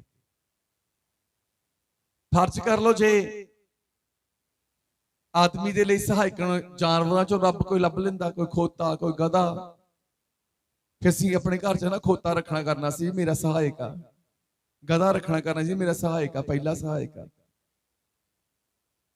ਉਹਨੇ ਸਭ ਕੁਝ ਬਣਾਉਣ ਤੋਂ ਬਾਅਦ ਕਹਿੰਦਾ ਕਿ ਰੱਬ ਨੂੰ ਉਹਨਾਂ ਚੋਂ ਕੋਈ ਚੰਗਾ ਨਹੀਂ ਲੱਗਿਆ। ਕਿਉਂ ਨਹੀਂ ਚੰਗਾ ਲੱਗਿਆ? ਕਿਉਂ ਨਹੀਂ ਚੰਗਾ ਲੱਗਿਆ? ਪਰਮੇਸ਼ਵਰ ਨੇ ਆਦਮੀ ਨੂੰ ਕਿਹਦਾ ਰੂਪ ਦਿੱਤਾ ਸੀ? ਆਪਣਾ। ਤੇ ਪਰਮੇਸ਼ਵਰ ਧਰਤੀ ਦਾ ਨਹੀਂ ਸੀ, ਪਰਮੇਸ਼ਵਰ ਸਵਰਗ ਦਾ ਸੀ। ਪਰਮੇਸ਼ਵਰ ਨੇ ਆਦਮੀ ਨੂੰ ਸਵਰਗੀ ਰੂਪ ਦਿੱਤਾ ਸੀ। ਤੇ ਉਹ ਜਾਨਵਰ ਧਰਤੀ ਦੇ ਸੀ, ਉਹ ਜਾਨਵਰ ਧਰਤੀ ਦੇ ਸੀ, ਪਰ ਆਦਮੀ ਸੀ ਪਰਮੇਸ਼ਵਰ ਦੇ ਸਰੂਪ ਉੱਤੇ, ਪਰ ਸੀ ਉਹ ਸਵਰਗੀ ਰੂਪ ਦੇ ਵਿੱਚ। ਹਾਲੇਲੂਇਆ। इसलिए हुण परमेश्वर ਨੂੰ ਧਰਤੀ ਦੀ ਬਣਾਈ ਹੋਈ ਕਿਸੇ ਵੀ ਚੀਜ਼ ਦੇ ਵਿੱਚ ਆਦਮ ਵਾਲੀ ਕੋਈ ਖਾਸੀਅਤ, ਸਹਾਇਕਣ ਵਾਲੀ ਕੋਈ ਖਾਸੀਅਤ ਨਹੀਂ ਲੱਭੀ। ਕਹਿੰਦਾ ਮੈਂ ਹੁਣ ਇਸ ਆਦਮੀ ਤੋਂ ਹੀ ਇਹਦੇ ਲਈ ਇੱਕ ਸਹਾਇਕਣ ਬਣਾਵਾਂਗਾ। ਪਰ ਉਸ ਇੱਕ ਸਹਾਇਕਣ ਨੇ ਪਰਮੇਸ਼ਵਰ ਦੇ ਸਰੂਪ ਉੱਤੇ, ਸਵਰਗੀ ਸਰੂਪ ਉੱਤੇ ਬਣੇ ਹੋਏ ਵਧੀਆ ਆਦਮ ਦੇ ਜੀਵਨ ਨੂੰ, ਮੇਰੇ ਇਜ਼ੋ ਦੀ ਤਸਵੀਰ ਨੂੰ ਖਰਾਬ ਕਰ ਦਿੱਤਾ। ਤੇ ਪਰ ਮੇਰੇ ਇਜ਼ੋ ਉਸ ਤਸਵੀਰ ਨੂੰ परमेश्वर ने खत्म कर ली, झल पर लो लियांदी। उस तो बाद फिर मेरे इज़ो नूह दे वसीले परिवार बदलने शुरू होए, फिर पाप आए। परमेश्वर ने नवियां नूं सहायकां दे रूप भेजिया, पैगंबरां नूं सहायकां दे रूप विच भेजिया, बहुत सारी बाणी धरती ते भेजी। पर फिर भी कोई मनुख मेरे इज़ो स्वर्गी स्वरूप नहीं लै सकिया। स्वर्गी स्वरूप दा मतलब कि स्वर्ग च जाण वाला, हालेलुया, स्वर्ग च जाण वाला। जे एक इंसान दे पासपोर्ट दे उत्ते 10 12 15 20 कंट्रियां दा वीजा लगा होवे ते की ओ 20 वीज़ियां दे नाल ऐदां ही अमेरिका चल जाओ, सिद्धा चल जाओ। एक पासपोर्ट दे उत्ते अलग अलग कंट्रियां दे 20 वीजे लगे आ, 20 कंट्रियां दे 20 वीजे लगे आ, वधिया आ सब कुछ। पर उन्होंने अमेरिका का वीजा नहीं मिलिया। वो अपने अलग अलग 20 कंट्रियां दे वीज़ियां दे थ्रू की सीधा अमेरिका पहुंच जाएगा? कदे भी नहीं। ऐसे जिन्नी मर्जी नबी पैगंबरां दियां सुन लईयां, जिन्ना मर्जी भगती, जिन्नी मर्जी प्रार्थना कर लवे, पर पहले सानू परमेश्वर नाल मिलाप करन दे लई परमेश्वर दे स्वरूप उत्ते आउणा पैणा आ। परमेश्वर पवित्र आ, ओ धर्मी आ। परमेश्वर पवित्र अति धर्मी आ। और परमेश्वर ने दूसरा सहायक इसलिए धरती उत्ते मंगल दे लई किया, भेजण दे लई दूजा सहायक इसलिए किया कि जिस आदमी दा स्वरूप बिगड़िया होया आ, ये आदमी स्वर्ग नहीं जा सकता, चाहे किन्नी भगती करी जावे, जद तक ये स्वर्गी स्वरूप प्राप्त कर नहीं देंदागा। ते ये स्वर्गी स्वरूप जे कहिए कि तौबा तो बाद बपतिस्मा ले लिया जी, असी स्वर्ग दे लायक हो गए आ। तौबा ते बपतिस्मा इकल्ला बंदे स्वर्ग नहीं पहुंचा सकता, परमेश्वर नाल नहीं मिला सकता, जब तक तुसी वचन दे अनुसार नहीं हो। हालेलुया। जब तक इंसान बपतिस्मे तो बाद वचन दे अनुसार जीवन बतीत नहीं करतागा, तब तक ओदा स्वरूप बदलदा नहीं आ। पहले आदम वर्गा जिहड़ा परमेश्वर ने अपने स्वरूप उत्ते अपने वर्गा स्वर्गी बनाया सी। हालेलुया। परमेश्वर स्वर्गी सी उस वेले, उस स्वर्ग तो आउंदा सी। हालेलुया। दूसरा सहायक जिहड़ा भेजण दे लई किहा आ, ओ सानू स्वर्गी स्वरूप च बदलेगा।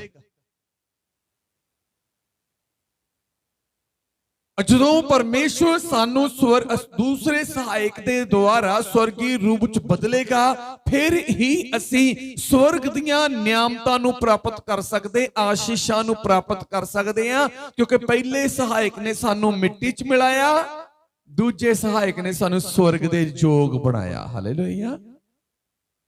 पहला सहायक जिहड़ा सी उन्हें आदम नू मिट्टी च मिला दिता। परमेश्वर प्रभु यीशु मसीह कहंदा नहीं, इन्हां तो ये नहीं कुछ भी होना, मेरे उठाए जान तो बाद सब जांदे लगने आ, सब जांदे लगने आ। शैड उड़ा दिओ, बारिश आ जाए, इन फटाफट उठ के हाल दे विच वड़ जाना। मैनू पता कि सब जांदे लगने, फिर जे मींह आ गया तेज। ऐदां ही यीशु मसीह नूं पता सी मेरे स्वर्ग उठाए जान दे नाल ही विश्वासी ताकि या चेले भी कहंदा दौड़ जाने आ, पता ही नहीं लगना किधर किधर दौड़ गए। ਉਹ ਕਹਿੰਦਾ ਇਹਨਾਂ ਨੂੰ ਬਣਾਈ ਰੱਖਣ ਲਈ, ਸਵਰਗ ਦੇ ਯੋਗ ਬਣਾਉਣ ਦੇ ਲਈ ਜ਼ਰੂਰਤ ਆ ਕਿ ਦੂਸਰਾ ਸਹਾਇਕ ਇਹਨਾਂ ਕੋਲ ਹੋਵੇ, ਕਿਉਂਕਿ ਦੂਜਾ ਸਹਾਇਕ ਹੀ ਸਾਨੂੰ ਵਚਨ ਵਿੱਚ ਖੜਾ ਕਰ ਸਕਦਾ ਆ। ਤੁਸੀਂ ਪਰਮੇਸ਼ਰ ਦੇ ਪਵਿੱਤਰ ਵਚਨ ਨੂੰ पढ़ो पर तुहानू उहदी समझ नहीं आनी। क्यों नहीं समझ आनी? क्योंकि जिस आत्मा जिस सामर्थ नाल ये वचन लिखिया गया, जब तक ये वचन तुहाडे मेरे जो ये आत्मा तुहाडे कोल ना होवे, तब तक तुसी उस वचन नू समझ नहीं सकदे। ਤਦ ਤੱਕ ਤੁਸੀਂ ਵਚਨ ਨੂੰ ਸਮਝ ਨਹੀਂ ਸਕਦੇ। ਵਚਨ ਨੂੰ ਸਮਝਣ ਦੇ ਲਈ, ਵਚਨ ਦੀ ਗਹਿਰਾਈ ਨੂੰ ਸਮਝਣ ਦੇ ਲਈ, ਵਚਨ ਦੇ ਭੇਦਾਂ ਨੂੰ ਸਮਝਣ ਦੇ ਲਈ ਜ਼ਰੂਰੀ ਆ ਕਿ ਸਾਡੇ ਕੋਲ ਪਵਿੱਤਰ ਆਤਮਾ ਹੋਵੇ। ਹਾਲੇਲੂਇਆ। ਔਰ ਪਵਿੱਤਰ ਆਤਮਾ ਹੀ ਸਾਨੂੰ ਵਚਨ ਸਮਝਾਉਂਦਾ ਆ, ਪਵਿੱਤਰ ਆਤਮਾ ਹੀ ਸਾਨੂੰ ਵਚਨ ਦੀ ਰਾਖੀ ਕਰਨੀ ਸਿਖਾਉਂਦਾ ਆ। ਕਿੰਨੇ ਲੋਕ ਆ ਜਿਨ੍ਹਾਂ ਨੂੰ ਪਰਮੇਸ਼ਰ ਦਾ ਪਵਿੱਤਰ ਆਤਮਾ ਵਚਨ ਸਿਖਾਉਂਦਾ ਆ? ਖਿਆਲ ਨਾਲ ਹੱਥ ਖੜੇ ਕਰਿਓ, ਸੋਚ ਵਿਚਾਰ ਕੇ। ਵਚਨ ਸਿਖਾਉਂਦਾ ਨਹੀਂ, ਪੜ੍ਹਨਾ ਤਾਂ ਸਾਰੇ ਨੇ ਹੁੰਦਾ, ਜਿਹੜੇ 5ਵੀਂ 7ਵੀਂ ਪੜ੍ਹ ਗਏ ਪੰਜਾਬੀ ਦੇ ਵਿੱਚ। ਸਿਖਾਉਂਦਾ, ਪੂਰਾ ਹੱਥ ਖੜਾ ਕਰੋ।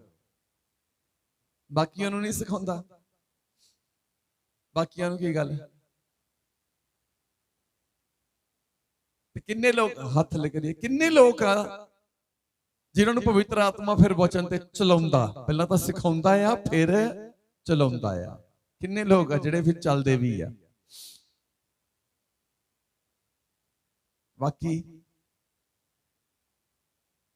ਬਾਕੀ ਟਾਈਮ ਪਾਸ ਕਰਦੇ। ਹਾਲੇਲੂਇਆ। ਪਵਿੱਤਰ ਆਤਮਾ ਵਚਨ ਦੀ ਰਾਖੀ ਕਰਨੀ ਸਿਖਾਉਂਦਾ, ਕਿਉਂਕਿ ਪਹਿਲਾ ਸਹਾਇਕ ਜਿਹੜਾ ਜਿਸਮ ਦੀ ਖੁਆਇਸ਼ ਦੇ ਕਰਕੇ, ਸਰੀਰ ਦੀ ਖੁਆਇਸ਼ ਦੇ ਕਰਕੇ ਪਾਪ 'ਚ ਚਲਾ ਗਿਆ। ਮੈਂ ਇਸ ਵਕਤ ਉਹਨੂੰ ਕੱਲਾ ਪਤਨੀ ਦੇ ਰੂਪ ਦੇ ਵਿੱਚ ਨਹੀਂ ਕਹਿ ਰਿਹਾ, ਹਰੇਕ ਉਸ ਰਿਸ਼ਤੇ ਨੂੰ ਕਹਿ ਰਿਹਾ ਜਿਹੜਾ ਅਜੇ ਤੱਕ ਵੀ ਸਰੀਰਕ ਖੁਆਇਸ਼ਾਂ ਦੇ ਲਈ ਸੰਸਾਰ ਦੇ ਵਿੱਚ ਆ ਔਰ ਪਰਮੇਸ਼ਰ 'ਚ ਆਉਣਾ ਨਹੀਂ ਚਾਹੁੰਦਾ। ਹਰੇਕ ਉਹ ਜਿਹੜਾ ਸਰੀਰਕ ਆ ਉਹ ਅਜੇ ਵੀ ਪਹਿਲੇ ਸਹਾਇਕ ਦੇ ਵਾਂਗ ਤੁਹਾਡੇ ਨੇੜੇ ਆ। ਪਤਾ ਨਹੀਂ ਕਿਹੜੇ ਦਿਨ ਉਹਨੇ ਤੁਹਾਨੂੰ ਕਿਹੜੀ ਏਦਾਂ ਦੀ ਸਲਾਹ ਦੇ ਦੇਣੀ ਆ ਜਿਸ ਸਲਾਹ ਨੂੰ ਤੁਸੀਂ ਮੰਨ ਕੇ ਖੁਦਾ ਦੇ ਵਚਨ ਨੂੰ ਤੋੜ ਦੇਣਾ ਆ।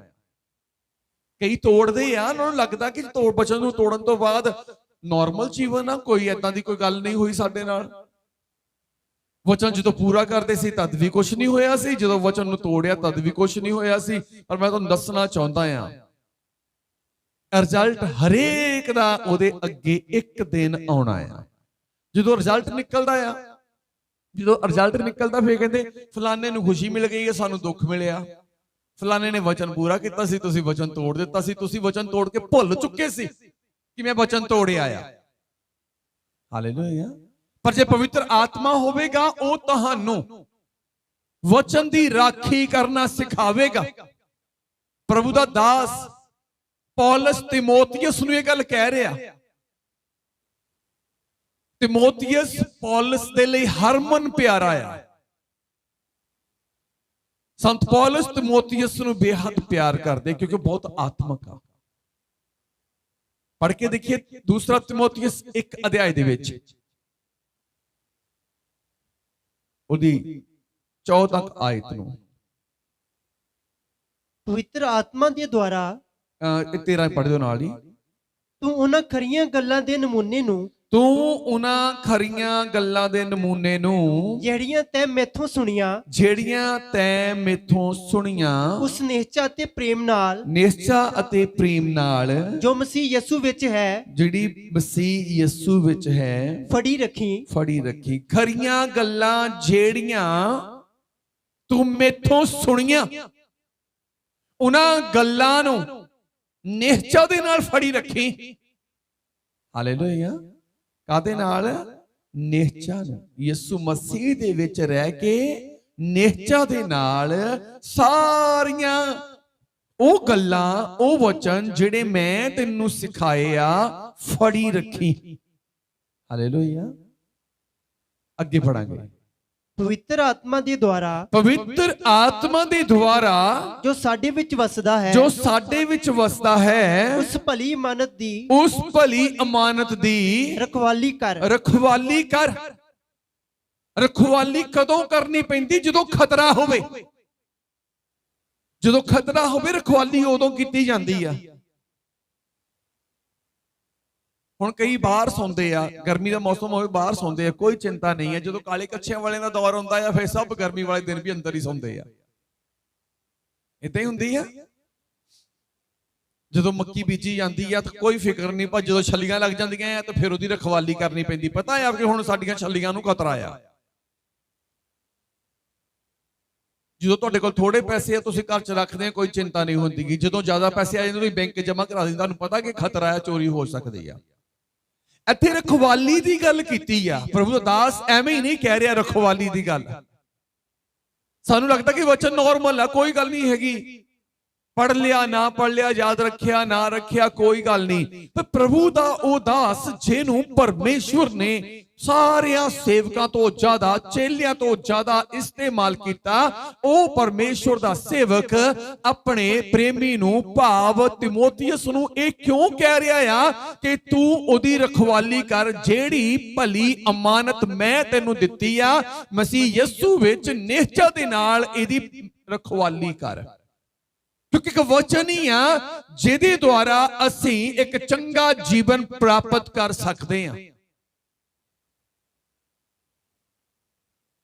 ਜਦੋਂ ਅਸੀਂ ਜੁਨਾਹ ਨੂੰ ਵੇਖਦੇ ਹਾਂ, ਪਰਮੇਸ਼ਵਰ ਨੇ ਜੁਨਾਹ ਨੂੰ ਕਿਹਾ ਜਾ ਉੱਠ ਨੀਨਵਾ ਸ਼ਹਿਰ ਨੂੰ ਚਲਾ ਜਾ। ਇਹ ਵਚਨ ਦਿੱਤਾ ਕਿ ਜਾ ਕੇ ਉੱਥੇ ਤੌਬਾ ਦਾ ਪ੍ਰਚਾਰ ਕਰ। ਜੁਨਾਹ ਉੱਠਿਆ, ਨੀਨਵਾ ਦੇ ਲਈ ਨਿਕਲਿਆ। ਨੀਨਵਾ ਜਾਂਦਿਆਂ ਉਹ ਮੇਰੇ ਇਜ਼ਤ ਤਰਤੀਸ਼ ਨੂੰ ਨਿਕਲ ਗਿਆ। ਤਰਤੀਸ਼ ਨੂੰ ਨਿਕਲਣ ਕਰਕੇ ਉਹ ਮੌਤ ਦੇ ਮੂੰਹ 'ਚ 3 ਦਿਨ 3 ਰਾਤਾਂ ਪਿਆ ਰਿਹਾ ਤੇ ਉੱਥੇ ਲੇਰਾਂ ਮਾਰਦਾ ਸੀ। ਮੇਰੇ ਇਜ਼ਤ ਉੱਥੇ ਰੋਂਦਾ ਸੀ, ਗਿੜਗੜਾਉਂਦਾ ਸੀ ਕਿ ਪਰਮੇਸ਼ਵਰ ਮੇਰੇ ਤੇ ਕਿਰਪਾ ਕਰ। ਉਹ ਮੌਤ ਦੇ ਮੂੰਹ 'ਚ ਉਹਦੇ ਜਾਣ ਦਾ ਅਸਲ ਕਾਰਨ ਕੀ ਸੀ? ਉਹਨੇ ਪਰਮੇਸ਼ਵਰ ਦੇ ਵਚਨ ਦੀ ਰਾਖੀ ਨਹੀਂ ਕੀਤੀ। ਕਿਉਂ ਨਹੀਂ ਕੀਤੀ? ਕਿਉਂਕਿ ਉਸ ਵੇਲੇ ਵਚਨ ਨੂੰ ਮੇਰੇ ਜੋ ਸਿਖਾਉਣ ਵਾਲਾ ਜਾਂ ਵਚਨ ਦੀ ਰਖਵਾਲੀ ਕਰਨ ਵਾਲਾ ਹੈ ਨਹੀਂ ਸੀ ਕੋਈ ਵੀ। ਹਾਲੇਲੂਇਆ।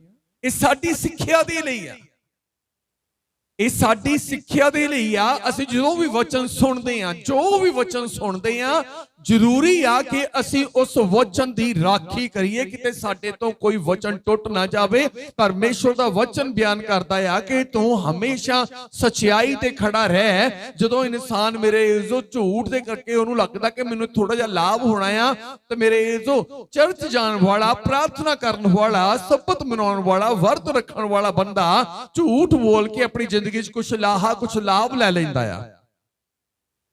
ਪਰ ਉਹਨੂੰ ਇਹ ਪਤਾ ਆ ਕਿ ਪ੍ਰਭੂ ਦਾ ਵਚਨ ਬਿਆਨ ਕਰਦਾ ਆ ਕਿ ਝੂਠ ਨਹੀਂ ਗੱਲ ਬੋਲਣਾ। ਉਹ ਨਾਰਮਲ ਸੀ, ਇਸ ਲਈ ਉਹਨੇ ਮੇਰੇ ਜੋ ਤਰਜੀਹ ਨਹੀਂ ਦਿੱਤੀ ਉਸ ਵਚਨ ਲਈ। ਪਰ ਪਵਿੱਤਰ ਆਤਮਾ ਜਦੋਂ ਹੋਵੇਗਾ, ਤੁਹਾਨੂੰ ਵਚਨ ਪੂਰਾ ਕਰਨ ਦੇ ਲਈ, ਸੱਚ ਤੇ ਖੜੇ ਰਹਿਣ ਦੇ ਲਈ, ਸੱਚ 'ਚ ਅੜੇ ਰਹਿਣ ਦੇ ਲਈ ਤੁਹਾਨੂੰ ਅੰਦਰੋਂ ਅੰਦਰੀ ਟੁੰਬੇਗਾ, ਅੰਦਰੋਂ ਅੰਦਰੀ ਤਕੜਾ ਕਰੇਗਾ। ਅੰਦਰੋਂ ਅੰਦਰੀ ਉਹ ਤੁਹਾਨੂੰ ਝੂਠ ਦੇ ਨੁਕਸਾਨ ਦੱਸੇਗਾ ਕਿ ਜੇ ਤੂੰ ਝੂਠ ਬੋਲ ਗਿਆ, ਤੂੰ ਕੋਈ ਝੂਠਾ ਲਾਹਾ ਲੈ ਲਿਆ, ਤੂੰ ਇੱਕ ਦਿਨ ਫਸ ਜਾਣਾ ਹੈ, ਗੁਲਾਮੀ 'ਚ ਚਲਾ ਜਾਣਾ, ਕੈਦ 'ਚ ਚਲਾ ਜਾਣਾ।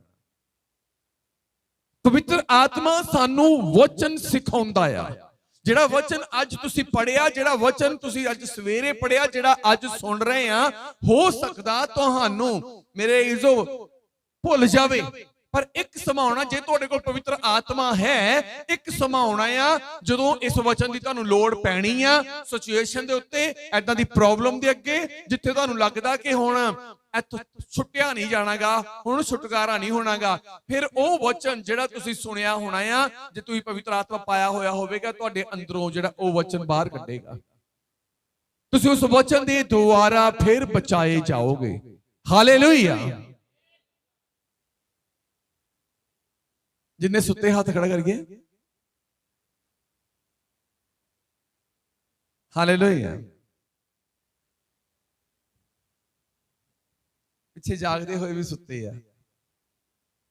ਹਾਲੇਲੂਇਆ। ਹਾਂ, ਫਿਰ ਇੱਕ ਵਾਰੀ ਪੜਾਂਗੇ ਅਸੀਂ। ਤੂੰ ਉਹਨਾਂ ਖਰੀਆਂ ਗੱਲਾਂ ਦੇ ਨਮੂਨੇ ਨੂੰ ਜਿਹੜੀਆਂ ਤੇ ਮੈਥੋਂ ਸੁਣੀਆਂ, ਮੈਂ ਚਾਹੁੰਦਾ ਕਿ 12 ਆਇਤ ਵੀ ਪੜ੍ਹ ਕੇ ਦੇਖੋ। ਇਸ ਕਰਕੇ ਮੈਂ ਇਹ ਦੁੱਖ ਵੀ ਝੱਲਦਾ ਹਾਂ, ਪਰ ਮੈਂ ਸ਼ਰਮਾਉਂਦਾ ਨਹੀਂ। ਕਿਸ ਕਰਕੇ? ਵਚਨ ਦੇ ਲਈ ਕਹਿੰਦਾ ਮੈਂ ਦੁੱਖ ਵੀ ਝੱਲਦਾ ਤੇ ਸ਼ਰਮਾਉਂਦਾ ਨਹੀਂ ਆ। ਜੇ ਵਚਨ ਦੇ ਕਰਕੇ ਮੇਰੇ ਜੀਵਨ ਦੇ ਵਿੱਚ ਦੁੱਖ ਆਉਂਦਾ ਆ, ਤੇ ਮੈਂ ਨਾ ਕਦੀ ਦੁੱਖ ਤੋਂ ਸ਼ਰਮਾਇਆ ਤੇ ਨਾ ਮੈਂ ਕਦੀ ਆਪਣੇ ਦੁੱਖ ਤੋਂ ਡਰਿਆ। ਕਿਉਂਕਿ ਵਚਨ ਜ਼ਰੂਰੀ ਨਹੀਂ ਸੁੱਖ ਹੀ ਦਿੰਦਾ ਆ, ਵਚਨ ਕਈ ਵਾਰੀ ਦੁੱਖ ਵੀ ਦਿੰਦਾ ਆ। ਹਾਲੇਲੂਇਆ। ਵਚਨ ਕਈ ਵਾਰ ਦੁੱਖ ਵੀ ਦਿੰਦਾ ਆ, ਪਰ ਵਚਨ ਦੇ ਲਈ ਦੁੱਖ ਨੂੰ ਸਹਿਣ ਵਾਲਾ ਇਨਸਾਨ ਕਦੀ ਵੀ ਪਿੱਛੇ ਨਹੀਂ ਰਹੇਗਾ, ਬਲਕਿ ਪਰਮੇਸ਼ਰ ਉਹਨੂੰ ਅੱਗੇ ਲੈ ਕੇ ਆਵੇਗਾ। ਹਾਲੇਲੂਇਆ। ਪ੍ਰਭੂ ਦੇ ਵੱਲੋਂ ਸਹਿਆ ਹੋਇਆ ਦੁੱਖ ਬੰਦੇ ਨੂੰ ਮੇਰੇ ਇੱਕ ਨਵੀਂ ਪੋਜੀਸ਼ਨ 'ਚ ਲੈ ਕੇ ਜਾਂਦਾ।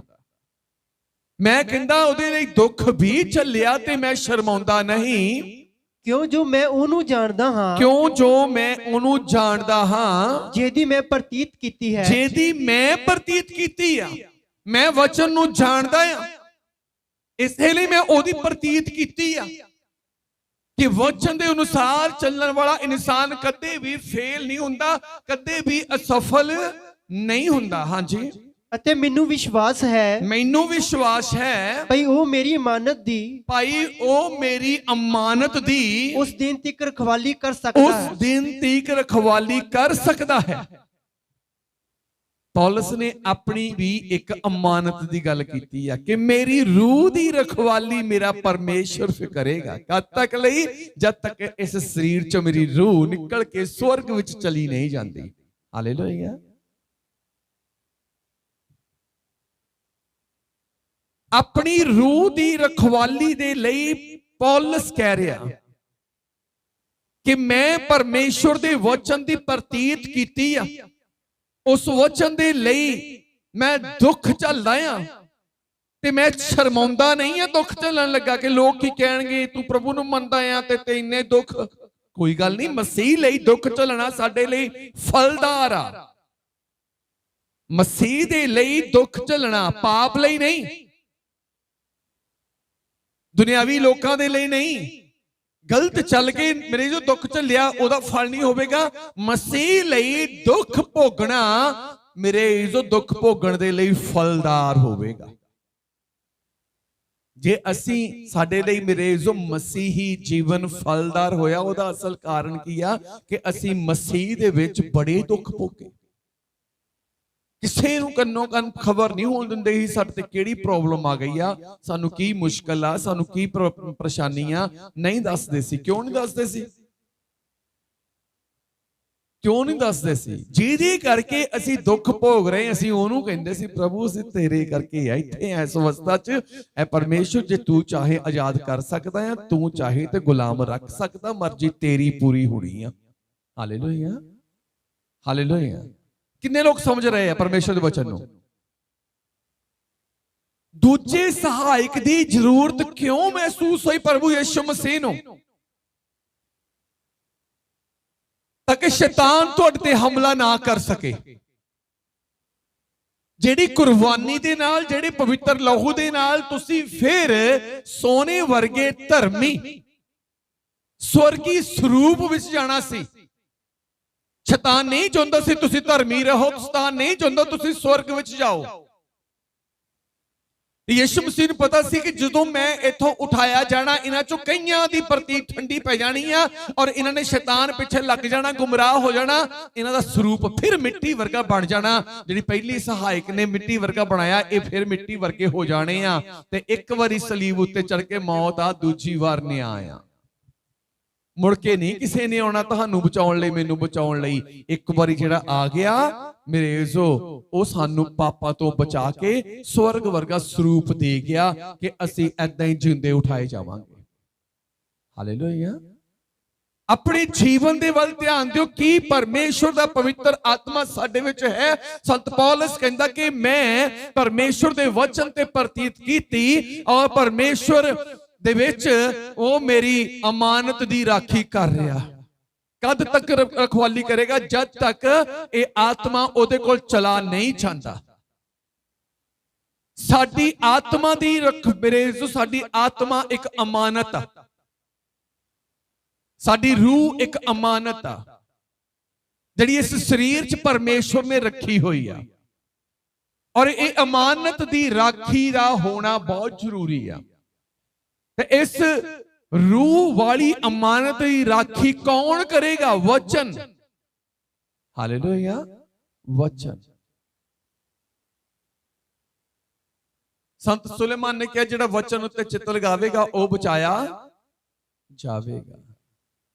ਜਿਹੜਾ ਵਚਨ ਨੂੰ ਤੁੱਛ ਜਾਣੇਗਾ ਉਹ ਆਪਣੀ ਜਾਨ ਦਾ ਨੁਕਸਾਨ ਕਰੇਗਾ। ਹਾਲੇਲੂਇਆ। ਕਹਿਣ ਦਾ ਮਤਲਬ ਕਿ ਵਚਨ ਹੀ ਆ ਜਿਹੜਾ ਸਾਡੀ ਰੂਹ ਦੀ ਰਖਵਾਲੀ ਕਰ ਸਕਦਾ। ਵਚਨ ਆ ਜਿਹੜਾ ਸਾਡੀ ਆਤਮਾ ਦੀ ਰਖਵਾਲੀ ਕਰ ਸਕਦਾ। ਤੇ ਇਹ ਆਤਮਾ ਅਮਾਨਤ ਕਿਹਦੀ ਆ? ਪਰਮੇਸ਼ਵਰ ਦੀ। ਕਿਹੜੀ ਆਤਮਾ? ਜਿਹੜੀ ਵਚਨ ਦੇ ਅਨੁਸਾਰ ਪਵਿੱਤਰ ਆ। ਝੂਠ ਬੋਲਣ ਵਾਲੀ ਆਤਮਾ ਪਰਮੇਸ਼ਵਰ ਦੀ ਅਮਾਨਤ ਨਹੀਂ ਆ। ਹੇਰਾ ਫੇਰੀ ਕਰਨ ਵਾਲੀ ਆਤਮਾ ਪਰਮੇਸ਼ਵਰ ਦੀ ਅਮਾਨਤ ਨਹੀਂ ਆ। ਗਲਤ ਗੱਲਾਂ ਕਰਨ ਵਾਲੀ ਆਤਮਾ ਪਰਮੇਸ਼ਵਰ ਦੀ ਅਮਾਨਤ ਨਹੀਂ ਆ।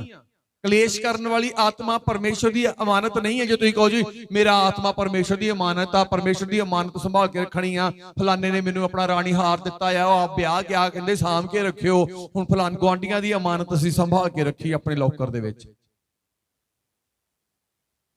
ਕਿਸੇ ਦੀ ਅਮਾਨਤ, ਕੋਈ ਤੁਹਾਨੂੰ ਆਪਣੀ ਕੋਈ ਚੀਜ਼, ਬੇਸ਼ਕੀਮਤੀ ਚੀਜ਼ ਦੇ ਜਾਂਦਾ ਆ ਕਿ ਅਸੀਂ ਫਲਾਣੇ ਥਾਂ ਚੱਲੇ ਆ, 2-4 ਦਿਨ ਆਉਣਾ ਨਹੀਂ ਆ, ਚੋਰਾਂ ਦਾ ਖਤਰਾ ਆ, ਇਹ ਚੀਜ਼ ਤੁਸੀਂ ਆਪਣੇ ਕੋਲ ਸਾਂਭ ਕੇ ਰੱਖਿਓ। ਤੁਸੀਂ ਕਿੰਨੀ ਹਿਫਾਜ਼ਤ ਕਰਦੇ ਆ ਉਸ ਚੀਜ਼ ਦੀ? ਤੁਸੀਂ ਕਿੰਨੀ ਹਿਫਾਜ਼ਤ ਕਰਦੇ ਆ? ਅੱਜ ਕੱਲ ਟ੍ਰੈਂਡ ਆ ਇੱਕ ਦੂਜੇ ਤੋਂ ਮੰਗ ਕੇ ਚੀਜ਼ਾਂ ਪਾਉਣੀਆਂ, ਕੋਈ ਗਹਿਣਾ ਹੀ ਪਾ ਲੈਂਦਾ। ਭੈਣ ਆਪਣੇ ਝੁਮਕੇ ਦੇ ਹੀ ਮੇਰੇ ਸੂਟ ਨਾਲ ਰਲਦੇ ਆ, ਬੜੇ ਸੋਹਣੇ, ਚਾਹੇ 골ਡ ਦੇ ਹੀ ਹੋਣ। ਹੋਰ ਕਿਸੇ ਪਾਸੇ ਧਿਆਨ ਨਹੀਂ। ਉਹਨੂੰ ਪਤਾ ਹੁੰਦਾ ਆ ਕਿ ਮੈਂ ਅੱਜ ਗੁਆਂਢਣ ਦੇ ਝੁਮਕੇ, ਸੋਨੇ ਦੇ ਝੁਮਕੇ ਪਾ ਕੇ ਆਈ ਆ, ਪੂਰੇ ਵਿਆਹ 'ਚ ਉਹਦਾ ਧਿਆਨ ਇਹੀ ਹੋਏਗਾ ਦੋਨੇ ਹੈਗੇ ਹੈ, ਕਿਤੇ ਲੱਤ ਕੇ ਡਿੱਗ ਨਾ ਪਿਆ ਹੋਵੇ। ਕਿਉਂ? ਕਿਉਂਕਿ ਦੂਜੇ ਦੀ ਅਮਾਨਤ ਲੈ ਕੇ ਆਏ ਆ ਅਸੀਂ। ਦੂਜੇ ਦੀ ਅਮਾਨਤ। ਕੋਈ ਭਾਈ ਦੂਜੇ ਭਾਈ ਦਾ ਕੋਟ ਪੈਂਟੀ ਪਾ ਕੇ ਚੱਲ ਜਾਂਦਾ, ਉਹਨੂੰ ਵੀ ਇਹ ਨਹੀਂ ਹੁੰਦਾ, ਪਹਿਲਾਂ ਕੁਰਸੀ ਤੇ ਦੇਖੂਗਾ ਕੋਈ ਕਿੱਲ ਕੁੱਲ ਤਾਂ ਨਹੀਂ ਹੈਗਾ, ਪਤਾ ਲੱਗੇ ਬੈਠਣ ਤੋਂ ਬਾਅਦ ਫਸ ਗਿਆ ਤਾਂ ਕੋਟ ਪਾਟ ਗਿਆ। ਕਿਉਂ? ਕਿਉਂਕਿ ਕਿਸੇ ਦੂਜੇ ਦੀ ਅਮਾਨਤ ਲੈ ਕੇ ਆਏ ਆ ਅਸੀਂ। ਦੂਜੇ ਦੀ ਅਮਾਨਤ ਆ ਸਾਡੇ ਕੋਲ, ਤੇ ਅਸੀਂ ਆਪਣੀ ਚੀਜ਼ ਦੀ ਓਨੀ ਪਰਵਾਹ ਨਹੀਂ ਕਰਦੇ ਜਿੰਨੀ ਦੂਜੇ ਦੀ ਚੀਜ਼ ਦੀ ਅਮਾਨਤ ਦੀ ਪਰਵਾਹ ਕਰਦੇ ਆ। ਤੇ ਸੰਤ ਪੌਲਸ ਆਪਣੇ ਅੰਦਰ ਵਸਦੇ ਰੂਹ ਨੂੰ ਇਹ ਕਹਿੰਦਾ ਆ ਕਿ ਮੇਰੀ ਰੂਹ ਜਿਹੜੀ ਆ ਇਹ ਪਰਮੇਸ਼ਵਰ ਦੀ ਅਮਾਨਤ ਆ, ਤੇ ਇਹ ਅੱਜ ਮੇਰੇ ਕੋਲ ਆ, ਪਰ ਇਹਦੀ ਰਾਖੀ ਕਿਹਨੇ ਕਰਨੀ ਆ? ਵਚਨ ਨੇ। ਤੇ ਵਚਨ ਕਦੋਂ ਰਾਖੀ ਕਰੇਗਾ? ਜਦੋਂ ਪਵਿੱਤਰ ਆਤਮਾ ਸਾਡੇ ਕੋਲ ਹੋਵੇਗਾ। ਹਾਲੇਲੂਇਆ। ਪਵਿੱਤਰ ਆਤਮਾ ਤੋਂ ਬਗੈਰ ਤੁਸੀਂ ਵਚਨ ਪੂਰਾ ਕਰ ਹੀ ਨਹੀਂ ਸਕਦੇ। ਪਵਿੱਤਰ ਆਤਮਾ ਤੋਂ ਬਗੈਰ ਤੁਸੀਂ ਵਚਨ ਨੂੰ ਪੂਰਾ ਕਰ ਹੀ ਨਹੀਂ ਸਕਦੇ। ਹੁਣ ਆਤਮੇ ਦੋ ਤਰ੍ਹਾਂ ਦੇ ਆ। ਇੱਕ ਬੰਦਾ ਵਚਨ ਤੋੜਦਾ ਆ, ਤਦ ਵੀ ਉਹ ਛਾਲਾਂ ਮਾਰਦਾ ਹੈ, ਤਦ ਵੀ ਉਹ ਤਾੜੀਆਂ ਮਾਰਦਾ ਆ, ਤਦ ਵੀ ਉਹ ਜ਼ੁਬਾਨ ਤੋਂ ਹੋਰ ਭਾਸ਼ਾ ਬੋਲੀ ਜਾਂਦਾ ਆ, ਉਹ ਝੂਠ ਵੀ ਬੋਲੀ ਜਾਂਦਾ, ਹੇਰਾ ਫੇਰੀ ਵੀ ਕਰੀ ਜਾਂਦਾ, ਚੋਰੀਆਂ ਵੀ ਕਰੀ ਜਾਂਦਾ ਆ, ਤੇ ਉਹ ਮੇਰੇ ਜੋ ਨੱਚੀ ਟੱਪੀ ਵੀ ਜਾਂਦਾ ਆ। ਇੱਕ ਆਤਮਾ ਉਹ ਆ ਜਿਹੜਾ ਪਰਮੇਸ਼ਵਰ ਦੇ ਵੱਲੋਂ ਆ, ਜੋ ਦੂਜੇ ਸਹਾਇਕ ਦੇ ਰੂਪ ਦੇ ਵਿੱਚ ਆ, ਜਿਹੜਾ ਇਨਸਾਨ ਨੂੰ ਪਾਪ ਕਰਨ ਤੋਂ ਰੋਕਦਾ ਆ, ਔਰ ਮੇਰੇ ਜੋ ਝੂਠ ਬੋਲਣ ਤੱਕ ਤੋਂ ਵੀ ਰੋਕ ਦਿੰਦਾ। ਕਹਿੰਦਾ ਸੂਈ ਦੇ ਨੱਕੇ ਜਿੰਨਾ ਵੀ ਤੇਰੀ ਜ਼ੁਬਾਨ ਤੇ ਝੂਠ ਨਹੀਂ ਹੋਣਾ ਚਾਹੀਦਾ। ਹਾਲੇਲੂਇਆ। ਜਿਹਦੀ ਜ਼ੁਬਾਨ ਤੇ ਸੂਈ ਦੇ ਨੱਕੇ ਜਿੰਨਾ ਝੂਠ ਆ, ਉਹਦੇ ਅੰਦਰ ਕਿੰਨਾ ਹੋਏਗਾ? ਫਿਰ ਬੋਰੀਆਂ ਸੀਣ ਵਾਲੇ ਸੂਏ ਜਿੱਡਾ। ਜਿਹਦੀ ਜ਼ੁਬਾਨ ਤੇ ਸੂਈ ਦੇ ਨੱਕੇ ਜਿੰਨਾ ਝੂਠ, ਉਹਦੇ ਅੰਦਰ ਤਾਂ ਫਿਰ ਜ਼ਿਆਦਾ ਹੀ ਵੱਡਾ ਹੋਊਗਾ। ਉਹਦੇ ਵਿੱਚੋਂ ਥੋੜਾ ਜਿਹਾ ਕੱਢ ਕੇ ਬੋਲ ਦਿੱਤਾ। ਪਵਿੱਤਰ ਆਤਮਾ ਸਾਡੇ ਅੰਦਰ ਫਿਰ ਐਦਾਂ ਦੀ ਕੋਈ ਚੀਜ਼, ਕੋਈ ਕਮੀ ਰਹਿਣ ਨਹੀਂ ਦਿੰਦਾ। ਉਹ ਵਚਨ ਦੀ ਫਿਰ ਰਾਖੀ ਕਰਦਾ ਆ। ਹਾਲੇਲੂਇਆ। ਚਲਾਂਗੇ ਅਸੀਂ ਤਿਮੋਥੀਅਸ ਦੇ ਵਿੱਚ ਇਹਦੀ 13 ਆਇਤ। ਤੂੰ ਉਹਨਾਂ ਖਰੀਆਂ ਗੱਲਾਂ ਦੇ ਨਮੂਨੇ ਨੂੰ ਜਿਹੜੀਆਂ ਤੇ ਮੈਥੋਂ ਸੁਣੀਆਂ, ਤੂੰ ਉਹਨਾਂ ਖਰੀਆਂ ਗੱਲਾਂ ਦੇ ਨਮੂਨੇ ਨੂੰ ਜਿਹੜੀਆਂ ਤੂੰ ਮੈਥੋਂ ਸੁਣੀਆਂ। ਕੀ ਕਹਿੰਦਾ ਸੰਤ ਪੌਲਸ? ਕੀ ਕਹਿ ਰਹੇ ਸੀ? ਇਹਦੀ 12 ਆਇਤ ਦੇ ਵਿੱਚ, ਮੈਂ ਉਹਦੇ ਉੱਤੇ ਮੈਂ ਵਚਨ ਦੇ ਲਈ ਦੁੱਖ ਭੋਗਿਆ ਤੇ ਸ਼ਰਮਾਉਂਦਾ ਨਹੀਂ ਆ, ਮੈਂ ਪ੍ਰੀਤ ਕੀਤੀ, ਵਿਸ਼ਵਾਸ ਕੀਤਾ ਆ। ਹੁਣ ਉਹੀ ਗੱਲਾਂ ਉਹਨੇ ਤਿਮੋਥੀਅਸ ਨੂੰ ਦਿੱਤੀਆਂ। ਉਹੀ ਸ਼ਬਦ ਮੇਰੇ ਯਿਸੂ ਪੌਲਸ ਨੇ ਤਿਮੋਥੀਅਸ ਨੂੰ ਦਿੱਤੇ ਆ, ਤੇ ਇਹ ਗੱਲ ਕਹੀ ਆ, ਕਹਿੰਦਾ ਕਿ ਤੂੰ ਇਹ ਖਰੀਆਂ ਗੱਲਾਂ ਜਿਹੜੀਆਂ ਤੇ ਮੈਥੋਂ ਸੁਣੀਆਂ, ਜਿਹੜੀਆਂ ਤੈਂ ਮੈਥੋਂ ਸੁਣੀਆਂ, ਉਸ ਨਿਹਚਾ ਅਤੇ ਪ੍ਰੇਮ ਦੇ ਨਾਲ ਜੋ ਮਸੀਹ ਯਿਸੂ ਵਿੱਚ ਹੈ, ਜੋ ਮਸੀਹ ਯਿਸੂ ਵਿੱਚ ਆ। ਜਿਹੜੀ ਨਿਹਚਾ ਤੇ ਪ੍ਰੇਮ ਤੇਰਾ ਮਸੀਹ ਯਿਸੂ ਵਿੱਚ ਆ, ਉਹਦੇ ਕਰਕੇ ਤੂੰ ਉਹਨਾਂ ਗੱਲਾਂ ਨੂੰ ਤਕੜਾਈ ਨਾਲ ਫੜੀ ਰੱਖ। ਹਾਂ, ਪਵਿੱਤਰ ਆਤਮਾ ਦੇ ਦੁਆਰਾ ਪਵਿੱਤਰ ਆਤਮਾ ਦੇ ਦੁਆਰਾ ਜੋ ਸਾਡੇ ਵਿੱਚ ਵਸਦਾ ਹੈ, ਜੋ ਸਾਡੇ ਵਿੱਚ ਵਸਦਾ ਹੈ, ਉਸ ਭਲੀ ਇਮਾਨਤ ਦੀ, ਉਸ ਭਲੀ ਅਮਾਨਤ ਦੀ। ਭਲੀ ਅਮਾਨਤ ਕਿਉਂ ਕਿਹਾ? ਕਿਉਂਕਿ ਪਰਮੇਸ਼ਵਰ ਦਾ ਵਚਨ ਹਰੇਕ ਮਨੁੱਖ ਦਾ ਭਲਾ ਕਰਦਾ, ਹਰੇਕ ਇਨਸਾਨ ਦੀ ਭਲਾਈ ਦੇ ਲਈ ਆ। ਹਾਲੇਲੂਇਆ। ਜਿਹੜਾ ਇਨਸਾਨ ਪਰਮੇਸ਼ਵਰ ਦੇ ਵਚਨ ਦੇ ਉੱਤੇ ਚੱਲਦਾ, ਉਹ ਵਚਨ ਉਸ ਇਨਸਾਨ ਦਾ ਭਲਾ ਕਰਦਾ ਆ। ਤੁਹਾਨੂੰ ਹਨੇਰੇ 'ਚ ਛੱਡ ਜਾਣਗੇ, ਧੋਖਾ ਦੇ ਜਾਣਗੇ, ਲੇਕਿਨ ਪ੍ਰਭੂ ਦਾ ਦਾਸ ਦਾਊਦ ਕੀ ਕਹਿੰਦਾ? ਤੇਰਾ ਵਚਨ ਮੇਰੇ ਰਾਹਾਂ ਦਾ ਦੀਪਕ, ਮੇਰੇ ਪੈਰਾਂ ਦਾ ਕੀ ਆ? ਪੈਰਾਂ ਦੇ ਲਈ ਚਾਨਣ ਆ। ਕਹਿੰਦਾ ਇਹ ਨਹੀਂ ਮੈਨੂੰ ਛੱਡ ਕੇ ਜਾਏਗਾ, ਇਹ ਮੈਨੂੰ ਮੰਜ਼ਿਲ ਤੇ ਪਹੁੰਚਾ ਕੇ ਹੀ ਆਵੇਗਾ। ਹਾਲੇਲੂਇਆ। ਇਹ ਮੈਨੂੰ ਮੰਜ਼ਿਲ ਤੇ ਪਹੁੰਚਾ ਕੇ ਆਵੇਗਾ। ਤਾਂ ਕਿੱਦਾਂ ਦੀ ਮੰਜ਼ਿਲ ਦਿੱਤੀ ਮੇਰੇ ਈਜ਼ੋ? ਪਾਤਸ਼ਾਹ ਬਣਾ ਕੇ ਰੱਖ ਦਿੱਤਾ। ਕਹਿੰਦਾ ਉਸ ਭਲੀ ਅਮਾਨਤ ਦੀ ਰਾਖੀ ਕਿੱਦਾਂ ਹੋ ਸਕਦੀ ਹੈ? ਪਵਿੱਤਰ ਆਤਮਾ ਦੇ ਦੁਆਰਾ। ਦੂਜਾ ਸਹਾਇਕ ਯਿਸੂ ਮਸੀਹ ਕਿਉਂ ਚਾਹੁੰਦਾ ਸੀ ਕਿ ਤੁਹਾਡੇ ਉੱਤੇ ਆਵੇ? ਤਾਂ ਕਿ ਪਰਮ ਜੀਵਨ ਦੇਣ ਵਾਲੇ ਵਚਨ ਦੀ ਰਾਖੀ ਹੋ ਸਕੇ। ਜਿਹੜੇ ਵਚਨਾਂ ਨੂੰ ਅਸੀਂ ਤੋੜਦੇ ਆ ਨਾ, ਜਿਹੜੇ ਵਚਨਾਂ ਨੂੰ ਅਸੀਂ ਤੋੜਦੇ ਆ ਆਪਣੇ ਰੋਜ਼ਮਰਾ ਜ਼ਿੰਦਗੀ 'ਚ, ਆਪਣੇ ਲਾਹੇ ਦੇ ਲਈ ਤੋੜਦੇ ਆ। ਬਾਈਬਲ ਦਾ ਕੋਈ ਵੀ ਵਚਨ, ਉਹ ਤਾਂ ਲਿਖਿਆ ਹੈ ਕਿ ਬਿੰਦੀ ਵੀ ਘਟਾਈ ਤੇ ਵਧਾਈ ਨਹੀਂ ਜਾਏਗੀ। ਇੱਕ ਬਿੰਦੀ ਦੀ ਗੱਲ ਕੀਤੀ, ਇੱਕ ਬਿੰਦੀ ਦੀ।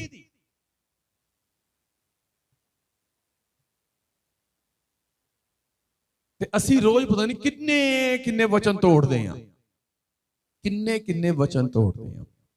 ਉਹ ਵਚਨ ਨਹੀਂ ਤੋੜਦੇ, ਪਰਮੇਸ਼ਵਰ ਦੀ ਅਮਾਨਤ ਦਾ ਨਰਾਦਰ ਕਰਦੇ ਆ। ਤਾਂ ਜੇ ਇੱਕ ਵਾਰ ਮੈਂ ਕਿਸੇ ਦਾ ਮੰਗਮਾ ਸੂਟ ਪਾ ਕੇ ਪਾਰਟੀ ਤੇ ਚਲਾ ਗਿਆ, ਪਾਰਟੀ ਤੇ ਗਿਆ ਤੇ ਉਹ ਕਿਤੇ ਫਟ ਗਿਆ, ਮੈਂ ਏਦਾਂ ਹੀ ਉਹਨੂੰ ਦੇ ਦਿੱਤਾ, ਸੌਰੀ ਭਾਜੀ, ਦੂਜੀ ਵਾਰ ਮੈਨੂੰ ਦਏਗਾ? ਹੁਣ ਤਾਂ ਇਹੀ ਕਹਿਣਾ ਕਿ 6000 ਦਾ ਸੂਟ ਜੀ, ਤੂੰ ਤਾਂ ਹੌਲੀ ਜਿਹੀ ਸੌਰੀ ਕਹਿਣਾ, ਭਾਈ ਹੈ ਨਹੀਂ ਮੇਰੇ ਤੋਂ, ਮੈਂ ਵੀ ਜਾਣਾ ਕਿਤੇ। ਇਦਾਂ ਹੀ ਕਹੂਗਾ ਮੈਂ ਵੀ ਕਿਤੇ ਜਾਣਾ ਭਾਈ। ਤੁਸੀਂ ਕਿਸੇ ਦੀ ਕੋਈ ਚੀਜ਼ ਮੰਗ ਕੇ ਲੈ ਕੇ ਜਾਓ, ਤੁਸੀਂ ਖਰਾਬ ਕਰਕੇ ਏਦਾਂ ਹੀ ਦੇ ਦਿਓ, ਦੂਜੀ ਵਾਰ ਤੁਹਾਨੂੰ ਉੱਥੋਂ ਮਿਲਣਾ ਨਹੀਂ ਆ। ਏਦਾਂ ਹੀ ਅਸੀਂ ਵੀ ਕਹੇ ਨਹੀਂ ਆ, ਪ੍ਰਭੂ ਸੌਰੀ। ਪਰਮੇਸ਼ਵਰ ਦੀ ਬੇਸ਼ਕੀਮਤੀ ਅਮਾਨਤ ਸੰਤ ਪੌਲਸ ਕਹਿ ਰਿਹਾ ਤੁਹਾਡੇ ਕੋਲ ਆ, ਇਹਦੀ ਰਾਖੀ ਕਰੋ। ਇਹਦੀ ਰਾਖੀ ਤੁਸੀਂ ਆਪ ਨਹੀਂ ਕਰ ਸਕਦੇ, ਇਹਦੀ ਰਾਖੀ ਪਵਿੱਤਰ ਆਤਮਾ ਦੇ ਦੁਆਰਾ ਹੋਣੀ ਆ। ਕਿਹਦੇ ਦੁਆਰਾ? ਪਵਿੱਤਰ ਆਤਮਾ ਦੇ ਦੁਆਰਾ। ਤੁਸੀਂ ਵਚਨ ਕਿੰਨਾ ਹੀ ਕਿਉਂ ਨਹੀਂ ਪੜ ਲੈਂਦੇ, ਕਿੰਨਾ ਹੀ ਕਿਉਂ ਨਹੀਂ ਯਾਦ ਰੱਖ ਲੈਂਦੇ, ਕਿੰਨਾ ਵੀ ਜਿੰਨਾ ਘੋਟਾ ਲਾ ਲਵੋ, ਜੇ ਪਵਿੱਤਰ ਆਤਮਾ ਨਹੀਂ ਆ, ਉਸ ਘੋਟਾ ਲਾਏ ਹੋਏ ਵਚਨ ਦਾ ਕੋਈ ਲਾਭ ਨਹੀਂ ਰਹਿਣਾ, ਜੇ ਪੂਰਾ ਹੀ ਨਾ ਹੋਵੇ। ਅਸੀਂ ਆਪਣੇ ਥੋੜੇ ਜਿਹੇ ਲਾਭ ਦੇ ਲਈ ਉਸ ਵਚਨ ਨੂੰ ਤੋੜਨ ਦੀ ਕੋਸ਼ਿਸ਼ ਕਰਦੇ ਹਾਂ, ਪਰ ਜੇ ਪਵਿੱਤਰ ਆਤਮਾ ਹੋਵੇਗਾ, ਉਹ ਅੰਦਰੋਂ ਉਛਾਲਾ ਮਾਰੇਗਾ, ਭਾਈ ਸ਼ਖਸ਼ਾ ਆਹ ਵਚਨ ਨੂੰ ਯਾਦ ਕਰ, ਇਸ ਗੱਲ ਨੂੰ ਯਾਦ ਕਰ, ਬਾਈਬਲ ਦੀ ਇਸ ਆਇਤ ਨੂੰ ਯਾਦ ਕਰ, ਕੀ ਇਹ ਗੱਲ ਕਰਨੀ, ਕੀ ਇਹ ਲਾਭ ਲੈਣਾ ਤੇਰੇ ਲਈ ਲਾਭਦਾਇਕ ਹੈਗਾ? ਤੂੰ ਝੂਠ ਦੇ ਨਾਲ ਥੋੜਾ ਲਾਭ ਲੈ ਲਿਆ, ਲੇਕਿਨ ਬਹੁਤਾ ਗਵਾ ਕੇ ਬਹਿ ਗਿਆ। ਹਾਲੇਲੂਇਆ। ਸਾਨੂੰ ਕਈ ਵਾਰ ਏਦਾਂ ਦੀਆਂ ਆਫਰਾਂ ਸ਼ੈਤਾਨ ਕਈ ਬੰਦਿਆਂ ਵਿੱਚ ਦੀ ਹੋ ਕੇ ਦਿੰਦਾ। ਕਈ ਵਾਰ ਕਿੰਨੇ ਪੈਸੇ ਦੀ, ਕਿੰਨੇ ਸਾਨੂੰ ਆਫਰ ਦਿੰਦਾ। ਸਾਨੂੰ ਪਤਾ ਹੈ ਕਿ ਇਹ ਥੋੜਾ ਜਿਹਾ ਧਨ ਜਿਹੜਾ ਆ, ਇਹ ਸਾਡੇ ਵੱਡੇ ਧਨ ਦੇ ਖਜ਼ਾਨਿਆਂ ਨੂੰ ਸਾਡੇ ਅੱਗੇ ਜ਼ੀਰੋ ਕਰਨਾ ਚਾਹੁੰਦਾ। ਅਸੀਂ ਭੁੱਖੇ ਰਹਿਣ ਨੂੰ ਤਿਆਰ ਆ, ਪਰ ਕਿਸੇ ਅੱਗੇ ਹੱਥ ਨਹੀਂ ਰੱਟਣੇ। ਪ੍ਰਭੂ ਯਿਸੂ ਮਸੀਹ ਦੇ ਕੋਲ ਸ਼ੈਤਾਨ ਆਇਆ। ਸ਼ੈਤਾਨ ਨੂੰ ਯਿਸੂ ਮਸੀਹ ਦੀ ਹਾਲਾਤਾਂ ਦਾ, ਪ੍ਰਸਥਿਤੀਆਂ ਦਾ ਪਤਾ ਸੀ। ਯਿਸੂ ਮਸੀਹ 40 ਦਿਨ ਦੇ ਵਰਤਾਂ ਵਿੱਚ, ਦਿਨ ਤੇ ਰਾਤ ਦੇ ਵਰਤਾਂ ਵਿੱਚ ਸੀ।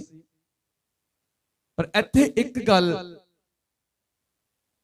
ਬਹੁਤ ਵੱਡੀ ਆ, ਲਿਖਿਆ ਜਦੋਂ ਬਪਤਿਸਮਾ ਲੈ ਹਟਿਆ, ਪਵਿੱਤਰ ਆਤਮਾ ਦੀ ਅਗਵਾਈ ਦੇ ਵਿੱਚ ਉਜਾੜ ਨੂੰ ਗਿਆ ਤਾਂ ਕਿ ਵਰਤ ਰੱਖੇ ਔਰ ਸ਼ੈਤਾਨ ਦੇ ਵੱਲੋਂ ਪਰਤਾਇਆ ਛਾਵੇ। ਸ਼ੈਤਾਨ ਆਇਆ, ਉਹਨੇ ਕਿਹਾ, ਉਹਨੂੰ ਪਤਾ ਸੀਗਾ ਇਹਦੇ ਹਾਲਾਤ ਹੁਣ ਬਹੁਤ ਮਾੜੇ ਆ, 40 दिन लगातार ना रोटी अन्न जल कुछ नहीं ਇਹਦੇ ਮੂੰਹ ਲੱਗਾ। ਇਸ ਵਕਤ ਹਾਲਾਤ ਬੜੇ ਗੰਭੀਰ ਆ ਯਿਸੂ ਮਸੀਹ ਦੇ। ਇਹਦੇ ਲਾਗੇ ਅਸੀਂ ਰੋਟੀ ਦੀ ਗੱਲ ਕਰਾਂਗੇ, ਇਹਦੇ ਮੂੰਹ 'ਚ ਪਾਣੀ ਆਉਣਾ। ਇਹਦੇ ਗੱਲ ਲਾਗੇ ਪਾਣੀ ਦੀ ਗੱਲ ਕਰਾਂਗੇ, ਇਹਦੇ ਮੂੰਹ 'ਚ ਪਾਣੀ ਆਉਣਾ। ਲਾਲਸਾ ਵਧਣੀ, ਪਿਆਸ ਵਧਣੀ, ਭੁੱਖ ਵਧਣੀ ਆ। ਕਿਉਂ ਨਾ ਮੈਂ ਇਹਦੇ ਕੋਲ ਰੋਟੀ ਦੀ ਗੱਲ ਕਰਾਂ ਤੇ ਇਹਨੂੰ ਇਹ ਵੀ ਦੱਸਾਂ ਕਿ ਤੇਰੇ ਵਿੱਚ ਕਿੰਨੀ ਸ਼ਕਤੀ ਆ ਕਿ ਜੇ ਤੂੰ ਪੱਥਰਾਂ ਨੂੰ ਕਹੇ ਰੋਟੀਆਂ ਬਣ ਸਕਦੀਆਂ ਆ। ਮੇਰੇ ਜੋ ਲਾਲਸਾ ਦੇ ਰਿਹਾ ਸੀ ਸ਼ੈਤਾਨ ਯਿਸੂ ਮਸੀਹ ਨੂੰ। ਤੇ ਯਿਸੂ ਮਸੀਹ ਨੇ ਉਸ ਵਕਤ ਕੀ ਗੱਲ ਕਹੀ? ਕਹਿੰਦਾ ਇਹ ਲਿਖਿਆ ਆ, ਇਹ ਲਿਖਿਆ ਆ ਕਿ ਇਨਸਾਨ ਨਿਰਾ ਰੋਟੀ ਨਾਲ ਜਿਉਂਦਾ ਨਹੀਂ ਰਹਿੰਦਾ। ਇਹ ਗੱਲ ਕਿੱਦਾਂ? ਇੰਨੀ ਭੁੱਖ ਪਿਆਸ ਦੇ ਵਿੱਚ, ਵਰਤ ਦੀ ਅਵਸਥਾ ਆ ਔਰ ਜੰਗਲ ਦੇ ਵਿੱਚ, ਉਜਾੜ ਦੇ ਵਿੱਚ ਆ। ਇਹ ਗੱਲ ਪਰਮੇਸ਼ਵਰ ਦੀ ਉਸ ਪਵਿੱਤਰ ਆਤਮਾ ਦੂਜੇ ਸਹਾਇਕ ਨੇ ਅੰਦਰੋਂ ਕਢਵਾਈ ਕਿ ਰੋਟੀਆਂ ਦੇ ਨਾਲ ਨਹੀਂ ਇਨਸਾਨ ਜਿਉਂਦਾ ਰਹਿੰਦਾ ਬਲਕਿ ਪਰਮੇਸ਼ਵਰ ਦੇ ਵਚਨ ਦੇ ਨਾਲ। ਹਾਲੇਲੂਇਆ। ਸ਼ੈਤਾਨ ਚੁੱਪ ਕਰ ਗਿਆ। ਫਿਰ ਮੁੜ ਕੇ ਕਹਿੰਦਾ, ਉਹਨੂੰ ਸ਼ੈਤਾਨ ਨੂੰ ਪਤਾ ਸੀ ਕਿ ਇਹਨੇ ਸਲੀਬ ਤੇ ਚੜਨਾ ਆ, ਮਰਨਾ ਆ, ਵੱਡਾ ਕਸ਼ਟ ਭੋਗਣਾ ਆ। ਸ਼ੈਤਾਨ ਨੂੰ ਪਤਾ ਸੀ ਕਿ ਪਰਮੇਸ਼ਵਰ ਆਪਣੇ ਦੂਤਾਂ ਨੂੰ ਰਾਖੀ ਲਈ ਭੇਜਦਾ ਆ। ਕਹਿੰਦਾ ਫਿਰ ਦੇਖ, ਆਪਣੇ ਪਿਤਾ ਨੂੰ ਪਰਤਾ ਕੇ ਇੱਕ ਵਾਰੀ ਆਪਣੇ ਆਪ ਨੂੰ ਪਹਾੜ ਤੋਂ ਥੱਲੇ ਸੁੱਟ। ਵਚਨ 'ਚ ਲਿਖਿਆ ਆ ਕਿ ਉਹ ਆਪਣੇ ਦੂਤਾਂ ਨੂੰ ਭੇਜੇਗਾ, ਉਹ ਤੈਨੂੰ ਹੱਥਾਂ ਤੇ ਚੁੱਕ ਲੈਣਗੇ, ਮੱਥੇ ਪੱਥਰ ਨਾਲ ਤੇਰੇ ਪੈਰ ਨੂੰ ਸੱਟ ਨਾ ਲੱਗੇ। ਕਿਉਂਕਿ ਐਡੇ ਉੱਚੇ ਪਹਾੜ ਤੋਂ ਮੁੜ ਕੇ ਭੁੱਖਣ ਭਾਣੇ ਥੱਲੇ ਉਤਰਨਾ ਵੀ ਔਖਾ ਸੀ। ਸ਼ੈਤਾਨ ਤੁਹਾਡੀਆਂ ਪਰਿਸਥਿਤੀਆਂ ਨੂੰ ਦੇਖ ਕੇ ਤੁਹਾਨੂੰ ਗੁੰਮਰਾਹ ਕਰਨ ਦੀ ਕੋਸ਼ਿਸ਼ ਕਰੇਗਾ, ਕਿਸੇ ਦੂਸਰੇ ਵਿੱਚ ਦੀ ਹੋ ਕੇ, ਕਿਸੇ ਮਨੁੱਖ ਵਿੱਚ ਦੀ ਹੋ ਕੇ, ਪਹਿਲੇ ਸਹਾਇਕ ਦੇ ਰੂਪ ਦੇ ਵਿੱਚ ਦੀ। ਪਹਿਲਾ ਸਹਾਇਕ ਮੈਂ ਕੱਲਾ ਪਤਨੀ ਨੂੰ ਨਹੀਂ ਕਹਿੰਦਾਗਾ। ਪਹਿਲਾ ਸਹਾਇਕ ਜਿਹੜੇ ਆਤਮਿਕ ਲੋਕ ਆ, ਉਹਨਾਂ ਨੇ ਜਿਹੜੇ ਸਰੀਰਕ ਲੋਕਾਂ ਨੂੰ ਆਪਣੇ ਸਹਾਇਕ ਬਣਾਇਆ ਹੋਇਆ ਆ, ਆਪਣੇ ਮਦਦਗਾਰ ਬਣਾਇਆ ਹੋਇਆ ਆ, ਆਪਣੇ ਸਾਥੀ ਬਣਾਇਆ ਹੋਇਆ। ਮੇਰੇ ਜੋ ਅੱਜ ਜੇ ਦੇਖੀਏ, ਬਹੁਤ ਲੋਕ ਏਦਾਂ ਦੇ ਆ ਜਿਹੜੇ ਆਤਮਿਕ, ਆਪਣੇ ਆਪ ਨੂੰ ਆਤਮਿਕ ਸਮਝਦੇ, ਲੇਕਿਨ ਉਹ ਸੰਸਾਰ ਮਦਦ ਲੈਣ ਵਾਸਤੇ ਸਭ ਤੋਂ ਪਹਿਲਾਂ ਉਹ ਸਰੀਰਕ ਲੋਕਾਂ ਕੋਲ ਜਾਣਗੇ। ਮਸੀਹੀ ਭੈਣਾ ਭਰਾਵਾਂ ਨਾਲੋਂ ਤਾਂ ਫਲਾਨਾ ਹੀ ਚੰਗਾ, ਮਸੀਹੀ ਭੈਣਾ ਭਰਾਵਾਂ ਨਾਲੋਂ ਤਾਂ ਫਲਾਨੀ ਚੰਗੀ। ਕਿਉਂ? ਕਿਉਂਕਿ ਅਸੀਂ ਉਹਨਾਂ ਫਲਾਨਿਆਂ ਨੂੰ ਜਿਹੜੇ ਸੰਸਾਰਕ ਆ ਉਹਨਾਂ ਨੂੰ ਆਪਣੇ ਸਲਾਹਕਾਰ ਬਣਾਉਂਦੇ ਆ। ਤੇ ਮੇਰੇ ਜੋ ਜੇ ਪਹਿਲੇ ਆਦਮ ਦੀ ਪਹਿਲੀ ਸਹਾਇਕਾ ਨੇ ਧੋਖਾ ਦਿੱਤਾ ਤਾਂ ਕੀ ਇਹ ਪਹਿਲੇ ਸਹਾਇਕ ਜਿਹੜੇ ਅਜੇ ਵੀ ਪਾਪ ਵਿੱਚ ਆ, ਕਿ ਉਹ ਤੁਹਾਨੂੰ ਬਚਾ ਲੈਣਗੇ? ਕਦੀ ਹੋ ਨਹੀਂ ਸਕਦਾ। ਹਾਲੇਲੂਇਆ। ਯਿਸੂ ਮਸੀਹ ਨੇ ਉੱਥੇ ਕਿਹਾ, ਕਹਿੰਦਾ ਲਿਖਿਆ ਆ ਕਿ ਤੂੰ ਆਪਣੇ ਯਹੋਵਾ ਪਰਮੇਸ਼ਰ ਨੂੰ ਪਰਤਾ ਨਾ।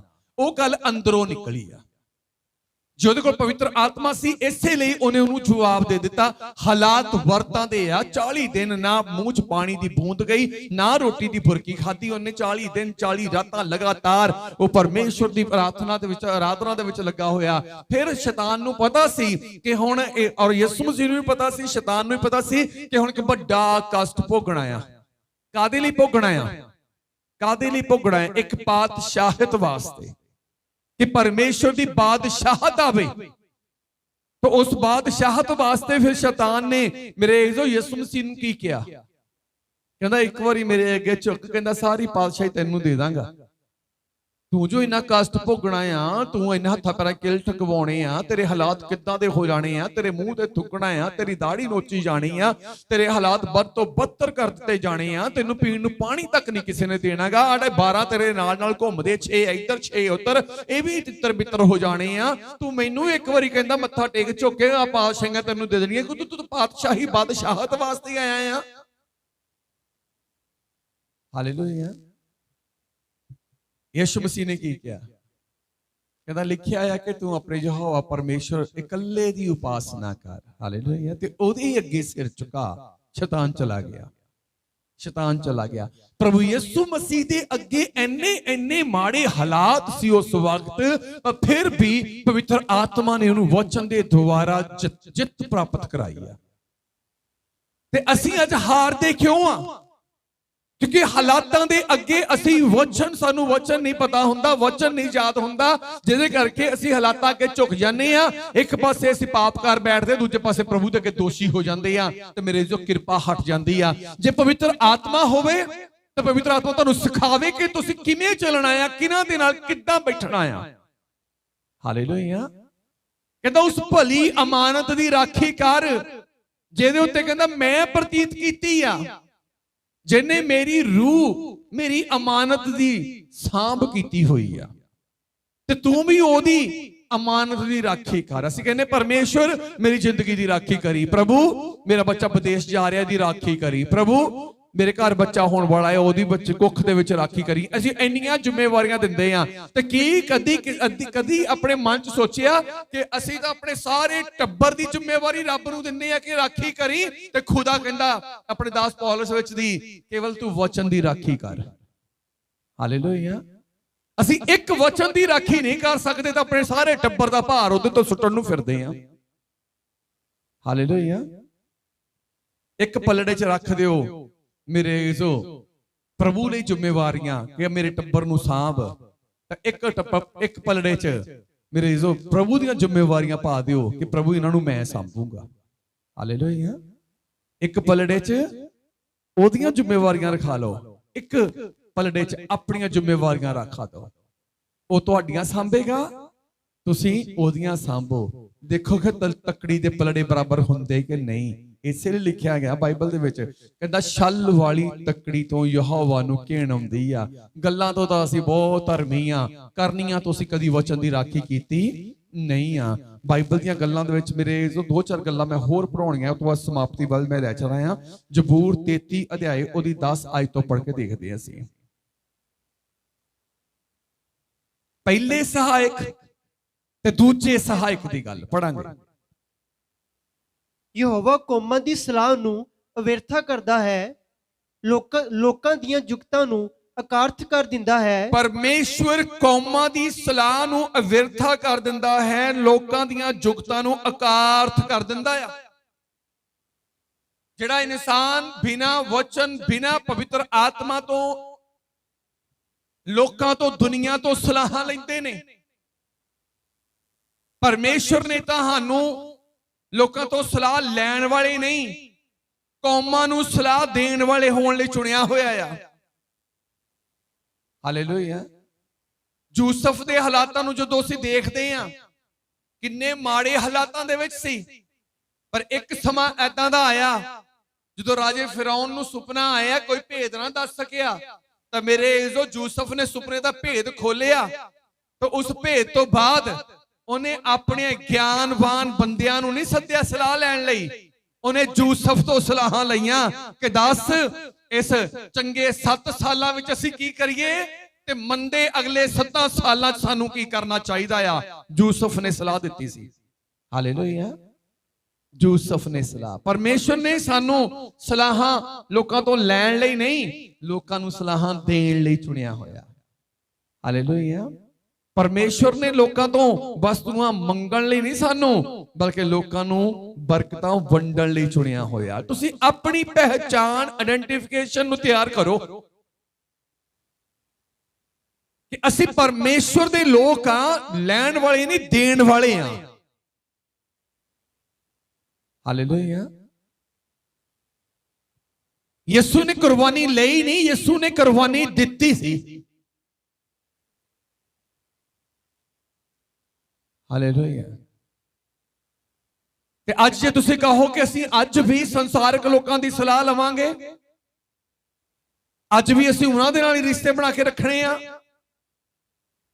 ਤੇ ਪਰਮੇਸ਼ਰ ਦੀ ਇਹ ਗੱਲ ਕਿਤੇ ਨਾ ਕਿਤੇ ਜਾ ਕੇ ਪੂਰੀ ਹੋਣੀ ਆ। ਕਿਤੇ ਨਾ ਕਿਤੇ ਜਾ ਕੇ ਬਹੁਤ ਸਾਰੇ ਲੋਕ ਅੱਜ ਵੀ ਦੁਨਿਆਵੀ ਸਲਾਹਾਂ ਕਰਕੇ ਖਮਿਆਜੇ ਭੁਗਤ ਰਹੇ ਆ, ਘਾਟੇ ਭੁਗਤ ਰਹੇ ਆ, ਦੁੱਖ ਭੁਗਤ ਰਹੇ ਆ। ਫਿਰ ਕਹਿੰਦੇ ਆ ਸਾਨੂੰ ਦੱਸੋ ਸਾਡੇ ਤੋਂ ਕਿਹੜੀ ਗਲਤੀ ਹੋਈ। ਯਾਦ ਰੱਖਿਆ ਕਰੋ, ਜਦੋਂ ਹੁਕਮ ਤੋੜਦੇ ਆ ਉਹਨੂੰ ਯਾਦ ਲਿਖ ਲਿਆ ਕਰੋ ਕਿ ਮੈਂ ਫਲਾਣੇ ਦਿਨ ਫਲਾਣਾ ਹੁਕਮ ਤੋੜਤਾ ਸੀ, ਉਸ ਹੁਕਮ ਦੇ ਟੁੱਟਣ ਕਰਕੇ ਮੈਨੂੰ ਆਹ ਲਾਭ ਹੋਇਆ ਸੀ। ਡੇਟ ਲਿਖਿਆ ਕਰੋ, ਹੁਕਮ ਲਿਖਿਆ ਕਰੋ, ਲਾਭ ਲਿਖਿਆ ਕਰੋ ਕਿ ਉਸ ਹੁਕਮ ਤੋਂ ਟੁੱਟਣ ਤੋਂ ਬਾਅਦ ਮੈਨੂੰ ਕੀ ਲਾਭ ਹੋਇਆ। ਫਿਰ ਇੱਕ ਸਮੇਂ ਜਦੋਂ ਉਸ ਟੁੱਟੇ ਹੋਏ ਹੁਕਮ ਦਾ ਖਮਿਆਜਾ ਭੁਗਤਣਾ ਪੈਣਾ, ਫਿਰ ਡਾਇਰੀ ਖੋਲਿਆ ਕਰੋ ਆਪਣੀ, ਫਿਰ ਦੇਖਿਆ ਕਰੋ ਕਿ ਇੰਨੀ ਤਰੀਕ ਨੂੰ ਆਹ ਹੁਕਮ ਟੁੱਟਾ ਸੀ, ਇੰਨਾ ਲਾਭ ਹੋਇਆ ਸੀ, ਤਾਂ ਇੰਨਾ ਹੁਣ ਨੁਕਸਾਨ ਚੱਲ ਰਿਹਾ, ਮੈਂ ਇੰਨਾ ਹੁਣ ਨੁਕਸਾਨ ਚੱਲ ਰਿਹਾ। ਟੱਬਰਾਂ ਦੇ ਟੱਬਰ ਨੁਕਸਾਨ ਚੱਲ ਰਹੇ ਆ। ਹਨਾਨੀਆਂ ਤੇ ਸ਼ਫੀਰਾ ਦੀ ਗੱਲ ਨੂੰ ਦੇਖ ਸਕਦੇ ਅਸੀਂ।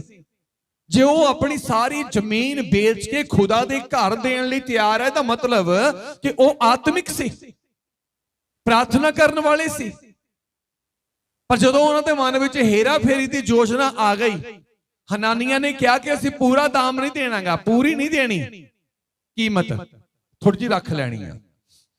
ਜੇ ਉਹਦੇ ਕੋਲ ਦੂਜਾ ਸਹਾਇਕ ਹੁੰਦਾ, ਜੇ ਉਹਦੇ ਕੋਲ ਦੂਜਾ ਸਹਾਇਕ ਹੁੰਦਾ ਜਿਹੜਾ ਯਿਸੂ ਨੇ ਦੇਣ ਲਈ ਦਾ ਵਾਅਦਾ ਕੀਤਾ, ਤੇ ਉਹ ਉਹਨੂੰ ਅੰਦਰੋਂ ਉਕਸਾਉਂਦਾ ਕਿ ਭਾਈ ਸਕਸ਼ਾ ਇਹ ਕੰਮ ਨਾ ਕਰੀ, ਤੂੰ ਇਹ ਗਲਤੀ ਨਾ ਕਰੀ। ਉਹਦੇ ਕੋਲ ਕਿਹੜਾ ਸਹਾਇਕ ਸੀ?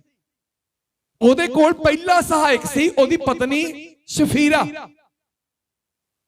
ਲਿਖਿਆ ਇਹ ਗੱਲ ਸ਼ਫੀਰਾ ਵੀ ਭਲੀ ਭਾਂਤੀ ਜਾਣਦੀ ਸੀ। ਉਹਦੇ ਕੋਲ ਵੀ ਹੈ ਨਹੀਂ ਸੀ ਸਹਾਇਕ, ਦੂਜਾ ਸਹਾਇਕ ਜਿਹੜਾ ਸਵਰਗੋਂ ਉਤਰਨਾ ਸੀ। ਜੇ ਉਹਦੇ ਕੋਲ ਹੀ ਹੁੰਦਾ, ਉਹੀ ਕਹਿ ਦਿੰਦੀ ਕਿ ਹੇ ਸੁਆਮੀ, ਜੋ ਤੁਸੀਂ ਆਪਣੇ ਜਵਾਨ ਤੋਂ ਕਿਹਾ ਤੁਸੀਂ ਉਹ ਪੂਰਾ ਕਰੋ, ਐਵੇਂ ਲਾਲਚ ਨਾ ਹੁਣ ਕਰੋ। ਦੋਨੇ ਮੀਆਂ ਬੀਬੀ ਇੱਕ ਦਿਨ ਹੀ ਖਤਮ ਹੋ ਗਏ। ਦੋਨੇ ਮੀਆਂ ਬੀਬੀ ਇੱਕ ਦਿਨ ਹੀ ਖਤਮ ਹੋ ਗਏ। ਉਹਦਾ ਕਾਰਨ ਕੀ ਸੀ? ਕਿ ਪਰਮੇਸ਼ਵਰ ਦੇ ਵਚਨ ਦੀ ਰਾਖੀ ਨਹੀਂ ਹੋਈ, ਪਰਮੇਸ਼ਵਰ ਦੀ ਅਮਾਨਤ ਦੀ ਰਾਖੀ ਨਹੀਂ ਹੋਈ। ਵਚਨ ਇੱਕ ਐਸੀ ਅਮਾਨਤ ਆ ਜਿਹੜੀ ਤੁਹਾਨੂੰ 300-400 ਰੁਪਏ ਦੇ ਵਿੱਚ ਮੁੱਲ ਤਾਂ ਮਿਲ ਗਈ ਆ, ਲੇਕਿਨ ਜਿਹੜੀ ਵਿੱਚ ਲਿਖਤਾ ਇਹ ਤੁਹਾਨੂੰ ਲੱਖਾਂ ਕਰੋੜਾਂ ਤੇ ਅਰਬਾਂ ਦੇ ਕੇ ਵੀ ਮਿਲਣੀ ਨਹੀਂ ਆ। ਹਾਲੇਲੂਇਆ। ਜਿਹੜੇ ਵਚਨ ਇਹਦੇ ਵਿੱਚ ਲਿਖੇ ਗਏ ਨੇ, ਇਹ ਅਰਬਾਂ ਤੇ ਖਰਬਾਂ ਖਰਚ ਕੇ ਵੀ ਮਿਲਣੇ ਨਹੀਂ ਆ। ਧਨੀ ਆਦਮੀ ਇੱਕ ਬੂੰਦ ਪਾਣੀ ਲਈ ਤਰਸਦਾ ਆ। ਇਹ ਹਿਸਾਬ ਲਾ ਲਓ ਇੱਕ ਵਚਨ ਨੂੰ ਤੋੜਨ ਕਰਕੇ ਅੱਜ ਉਹ ਜਿਹੜਾ ਮੇਰੇ ਪਤਾ ਨਹੀਂ ਰੰਗ ਬਰੰਗੇ ਕਿੰਨੇ ਕੁ ਸ਼ਰਬਤ ਪੀਂਦਾ ਹੋਏਗਾ, ਕਿੱਦਾਂ ਦੀ ਮੈਂ ਪੀਂਦਾ ਹੋਏਗਾ, ਕਿੱਦਾਂ ਦੀ ਉਹਦੀ ਟਹਿਲ ਸੇਵਾ ਹੁੰਦੀ ਹੋਏਗੀ, ਪਰ ਹੁਣ ਹਾਲਾਤ ਕਿੱਦਾਂ ਦੀ ਆ? ਕਹਿੰਦਾ ਇਹਨੂੰ ਕਹਿ ਕੇ ਚੀਚੀ ਦਾ ਪੋਟਾ ਭੇ ਕੇ ਮੇਰੀ ਜੀਭ ਤੇ ਰੱਖ ਦੇ। ਹਾਲੇਲੂਇਆ। ਕਿੱਦਾਂ ਦੇ ਹਾਲਾਤ ਆ। ਆਪਣਾ ਘਰ-ਬਾਰ ਵੇਚ ਕੇ ਵੀ ਮੇਰੇ ਇੱਕ ਪਾਣੀ ਦੀ ਬੂੰਦ ਨਹੀਂ ਖਰੀਦ ਸਕਿਆ ਉੱਥੇ। ਆਪਣਾ ਸਭ ਕੁਝ ਵੇਚ ਕੇ ਵੀ ਉਹ ਪਾਣੀ ਦੀ ਇੱਕ ਬੂੰਦ ਲਈ ਨਹੀਂ ਲੈ ਸਕਦਾ ਸੀ। ਹਾਲੇਲੂਇਆ। ਉਹਨੂੰ ਪਤਾ ਸੀ ਕਿ ਹੁਣ ਬਸ ਹੁਣ ਨਹੀਂ ਕੁਝ ਵੀ ਹੋਣਾ। ਵਚਨ ਇੱਕ ਐਦਾਂ ਦੀ ਅਮਾਨਤ ਆ ਜਿਹਨੂੰ ਜੇ ਸਾਨੂੰ ਮਿਲ ਗਈ ਆ ਤਾਂ ਹੁਣ ਸਾਡਾ ਫਰਜ਼ ਬਣਦਾ ਕਿ ਇੱਕ ਅਮਾਨਤ, ਪਰਮੇਸ਼ਵਰ ਦੀ ਅਮਾਨਤ ਸਮਝ ਕੇ ਅਸੀਂ ਆਪਣੇ ਵਿੱਚ ਰੱਖੀਏ। ਜੇ ਉਹਨੇ ਵਚਨ ਸਾਨੂੰ ਦਿੱਤਾ ਆ, ਜੇ ਉਹਦੀ ਅਸੀਂ ਉਸ ਅਮਾਨਤ ਦੀ ਰਾਖੀ ਨਾ ਕੀਤੀ, ਵਚਨ ਸਾਡੀ ਜ਼ਿੰਦਗੀ ਚੋਂ ਜਾਣ ਲੱਗਿਆ ਟਾਈਮ ਨਹੀਂ ਲੱਗਣਾ। ਸ਼ਾਊਲ ਨੇ ਪਰਮੇਸ਼ਵਰ ਦੇ ਵਚਨ ਦੀ ਰਾਖੀ ਨਹੀਂ ਕੀਤੀ। ਪਹਿਲੀ ਗਲਤੀ ਕੀਤੀ ਜਦੋਂ ਮੇਰੇ ਸੈਮੂਅਲ ਨੇ ਕਿਹਾ ਕਿ ਮੇਰੇ ਆਉਣ ਤੱਕ ਇੱਥੇ ਠਹਿਰਿਆ ਰਵੀ, ਆਵਾਂਗੇ ਤਾਂ ਬਲੀ ਚੜਾਵਾਂਗੇ। ਉਹਨੇ ਪਰ ਮੇਰੇ ਉਸ ਰੱਬ ਦੇ ਬੰਦੇ ਦੀ ਗੱਲ ਨਹੀਂ ਮੰਨੀ, ਆਪਣੇ ਸਮੇਂ ਦੇ ਨਾਲ ਚੜਾਵਾ ਚੜਾ ਦਿੱਤਾ। ਦੂਜੀ ਵਾਰ ਪਰਮੇਸ਼ਰ ਨੇ ਆਪਣੇ ਦਾਸ ਵਿੱਚ ਦੀ ਹੋ ਕੇ ਕਿਹਾ, ਕਹਿੰਦਾ ਜਾ ਅਮਾਲੇਕੀਆਂ ਨੂੰ, ਕੀ ਛੋਟਾ ਕੀ ਵੱਡਾ ਕੀ ਜਾਨਵਰ ਕੀ ਸਭ ਕੁਝ ਕਹਿੰਦਾ ਕਿ ਤੈਸ਼ ਨੈਸ਼ ਕਰਦੇ, ਖਤਮ ਕਰ ਦੇ, ਕੁਝ ਵੀ ਬਚੇ ਨਾ। ਲਿਖਿਆ ਜਦੋਂ ਆਪਣੀ ਸੈਨਾ ਨੂੰ ਲੈ ਕੇ ਅਮਾਲੇਕੀਆਂ ਦੇ ਕੋਲ ਗਿਆ, ਉੱਥੇ ਉਹਨਾਂ ਨੂੰ ਬਹੁਤ ਵੱਡਾ ਵੱਡ ਵਡਾਂਗਾ ਕੀਤਾ ਗਿਆ। ਚੰਗੇ ਚੰਗੇ ਬੰਦੇ ਤੇ ਚੰਗੀਆਂ ਚੰਗੀਆਂ ਭੇਡਾਂ ਤੇ ਚੰਗੇ ਚੰਗੇ ਬਲਦ, ਚੰਗੇ ਚੰਗੇ ਖੋਤੇ ਖੋਤੀਆਂ ਰੱਖ ਲਏ, ਬਾਕੀ ਸਭ ਮਾਰ ਦਿੱਤੇ। ਫਿਰ ਪਰਮੇਸ਼ਰ ਨੇ ਕਿਹਾ, ਇਹ ਤੂੰ ਕੀ ਕੀਤਾ? ਮੈਂ ਤਾਂ ਤੈਨੂੰ ਕਿਹਾ ਸੀ ਸਭੋ ਕੁਝ ਖਤਮ ਕਰਨਾ, ਕੁਝ ਵੀ ਬਚਾਉਣਾ ਨਹੀਂ ਆ, ਕੁਝ ਵੀ ਬਚਾਉਣਾ ਨਹੀਂ ਆ। ਹੁਣ ਕੀ ਕਹਿੰਦਾ? ਕਹਿੰਦਾ ਮੈਂ ਕਿਹਾ ਪਰਮੇਸ਼ਰ ਦੇ ਅੱਗੇ ਵਧੀਆ ਵਧੀਆ ਚੜਾ ਦੇਵਾਂਗੇ, ਪਰਮੇਸ਼ਰ ਦੇ ਅੱਗੇ ਵਧੀਆ ਵਧੀਆ ਚੜਾ ਦੇਵਾਂਗੇ। ਲਾਲਚ ਆਪ ਕੀਤਾ, ਤੇ ਹੁਣ ਜਦੋਂ ਲਾਲਚ 'ਚ ਫਸ ਗਿਆ ਤਾਂ ਹੁਣ ਆਪਣੇ ਲਾਲਚ ਵਿੱਚ ਪ੍ਰਭੂ ਨੂੰ ਲਪੇਟਣਾ ਚਾਹੁੰਦਾ ਸੀ ਕਿ ਚਲੋ ਪ੍ਰਭੂ ਸ਼ਾਇਦ ਚੜਾਵੇ ਕਰਕੇ ਖੁਸ਼ ਹੋ ਜਾਵੇ, ਚੜਾਵੇ ਕਰਕੇ ਹੀ ਖੁਸ਼ ਹੋਵੇ। ਝੂਠ ਦਾ, ਪਾਪ ਦਾ ਕਮਾ ਕੇ ਰੱਬ ਨੂੰ ਖੁਸ਼ ਨਹੀਂ ਕਰ ਸਕਦੇ। ਉਹਨੇ ਉੱਥੇ ਵੀ ਆਪਣੀ ਗਲਤੀ ਨਹੀਂ ਮੰਨੀ। ਹੁਣ ਕੀ ਕੀਤਾ? ਜਦ ਪਰਮੇਸ਼ਰ ਨੇ ਛੱਡ ਦਿੱਤਾ, ਗਲਤੀ ਨਹੀਂ ਮੰਨੀ, ਕਹਿੰਦਾ ਰਹਿਣਾ ਮੈਂ ਤਾਕਤਵਾਰੀ ਆ। ਰੱਬ ਨੂੰ ਛੱਡ ਕੇ ਇੱਕ ਜਾਦੂਗਰਨੀ ਦੇ ਨਾਲ ਰਿਸ਼ਤਾ ਬਣਾਇਆ ਉਹਨੇ। ਜਿਹਦਾ ਰੱਬ ਤੋਂ ਪੁੱਛਦਾ ਹੁੰਦਾ ਸੀ, ਹੁਣ ਜਾਦੂਗਰਨੀ ਨੂੰ ਪੁੱਛਣ ਚਲਾ ਗਿਆ ਕਿ ਇਹਨੂੰ ਸਲਾਹਕਾਰ ਬਣਾ ਲਿਆ ਆਪਣਾ। ਰੱਬ ਨੂੰ ਸਲਾਹਕਾਰ ਛੱਡ ਕੇ, ਰੱਬ ਨੂੰ ਆਪਣਾ ਸਲਾਹਕਾਰ ਮੰਨਣਾ ਛੱਡ ਕੇ ਇੱਕ ਜਾਦੂਗਰਨੀ ਨੂੰ ਆਪਣਾ ਸਲਾਹਕਾਰ ਬਣਾ ਲਿਆ। ਤੇ ਅੱਜ ਦੁਨੀਆ 'ਚ ਤੁਸੀਂ ਵੀ ਜੇ ਮੇਰੇ ਜੋ ਪ੍ਰਭੂ ਦੀ ਆਤਮਾ ਦੀ ਅਗਵਾਈ ਨੂੰ ਛੱਡ ਕੇ, ਵਚਨ ਦੀ ਅਗਵਾਈ ਨੂੰ ਛੱਡ ਕੇ ਦੁਨਿਆਵੀ ਪਾਪੀ ਲੋਕਾਂ ਦੀਆਂ ਸਲਾਹਾਂ ਦੇ ਉੱਤੇ ਚੱਲੋਗੇ, ਸੇਮ ਸ਼ਾਊਲ ਵਾਂਗ ਰੱਦੇ ਜਾਓਗੇ। ਹਾਲੇਲੂਇਆ। ਇਸੇ ਲਈ ਪ੍ਰਭੂ ਦਾ ਵਚਨ ਬਿਆਨ ਕਰਦਾ, ਪ੍ਰਭੂ ਦਾ ਦਾਸ ਦਾਊਦ ਇਸ ਗੱਲ ਨੂੰ ਕਹਿੰਦਾ ਪਰਮੇਸ਼ਰ ਕੌਮਾਂ ਦੀ ਸਲਾਹ ਵਿਰਥਾ ਕਰਦਾ। ਚਲੋ ਜੀ ਫਲਾਣੇ ਤੋਂ ਵੀ ਸਲਾਹ ਲੈ ਲੈਂਦੇ ਆ, ਉਤੋਂ ਵੀ ਲੈ ਲੈਂਦੇ ਆ, ਉਤੋਂ ਵੀ ਲੈ ਲੈਂਦੇ ਆ, 5-7 ਲੋਕਾਂ ਤੋਂ ਸਲਾਹ ਲੈ ਲੈਂਦੇ ਆ, ਰੱਬ ਤੋਂ ਸਲਾਹ ਲਈ ਨਹੀਂ। ਤੇ ਜਿਹੜੇ 5-7 ਹੈਗੇ ਆ ਉਹ ਪਹਿਲੇ ਸਹਾਇਕ ਆ, ਉਹ ਪਹਿਲੇ ਸਹਾਇਕ ਆ ਜਿਹੜੇ ਪਤੀ ਤੇ ਪਤਨੀ ਤੋਂ ਪੈਦਾ ਹੋਏ ਆ, ਜਿਨ੍ਹਾਂ ਨੇ ਅਜੇ ਤੌਬਾ ਕੀਤੀ ਨਹੀਂ ਹੈ, ਜਿਨ੍ਹਾਂ ਨੇ ਪ੍ਰਤੀਤ ਕੀਤੀ ਨਹੀਂ ਹੈ, ਜਿਨ੍ਹਾਂ ਨੇ ਵਿਸ਼ਵਾਸ ਕੀਤਾ ਹੀ ਨਹੀਂ ਆ, ਉਹ ਪਹਿਲੇ ਆਦਮ ਤੇ ਹਵਾ ਤੋਂ ਪੈਦਾ ਹੋਏ ਪਹਿਲੇ ਸਹਾਇਕ ਆ। ਤੇ ਅਸੀਂ ਉਹਨਾਂ ਦੀ ਮਦਦ ਲਈ ਜਾਂਦੇ ਆ, ਅਸੀਂ ਉਹਨਾਂ ਦੀ ਆਸ ਰੱਖੀ ਆ ਕਿ ਉਹ ਸਾਨੂੰ ਕੋਈ ਚੰਗਾ ਮਾਰਗ ਦੱਸਣਗੇ। ਸਾਨੂੰ ਇੱਕੋ ਇੱਕ ਮਾਰਗ ਬਾਰੇ ਦੱਸਿਆ ਗਿਆ ਬਾਈਬਲ ਦੇ ਵਿੱਚ, ਤੇ ਇੱਕੋ ਸਹਾਇਕ ਦੇ ਬਾਰੇ ਦੱਸਿਆ ਗਿਆ, ਤੇ ਇੱਕੋ ਸਲਾਹਕਾਰ ਦੇ ਬਾਰੇ ਦੱਸਿਆ ਗਿਆ। ਉਹ ਕਿਹੜਾ ਆ? ਲਿਖਿਆ ਗਿਆ ਜਦੋਂ ਅਸੀਂ ਯਸ਼ਾਇਆ ਨੂੰ ਪੜ੍ਹਦੇ ਆ, ਉਹ ਕਹਿੰਦਾ ਉਹ ਅਚਰਜ ਸਲਾਹੂ ਹੋਵੇਗਾ। ਉਹ ਅਚਰਜ ਸਲਾਹੂ ਜਦੋਂ ਆਇਆ,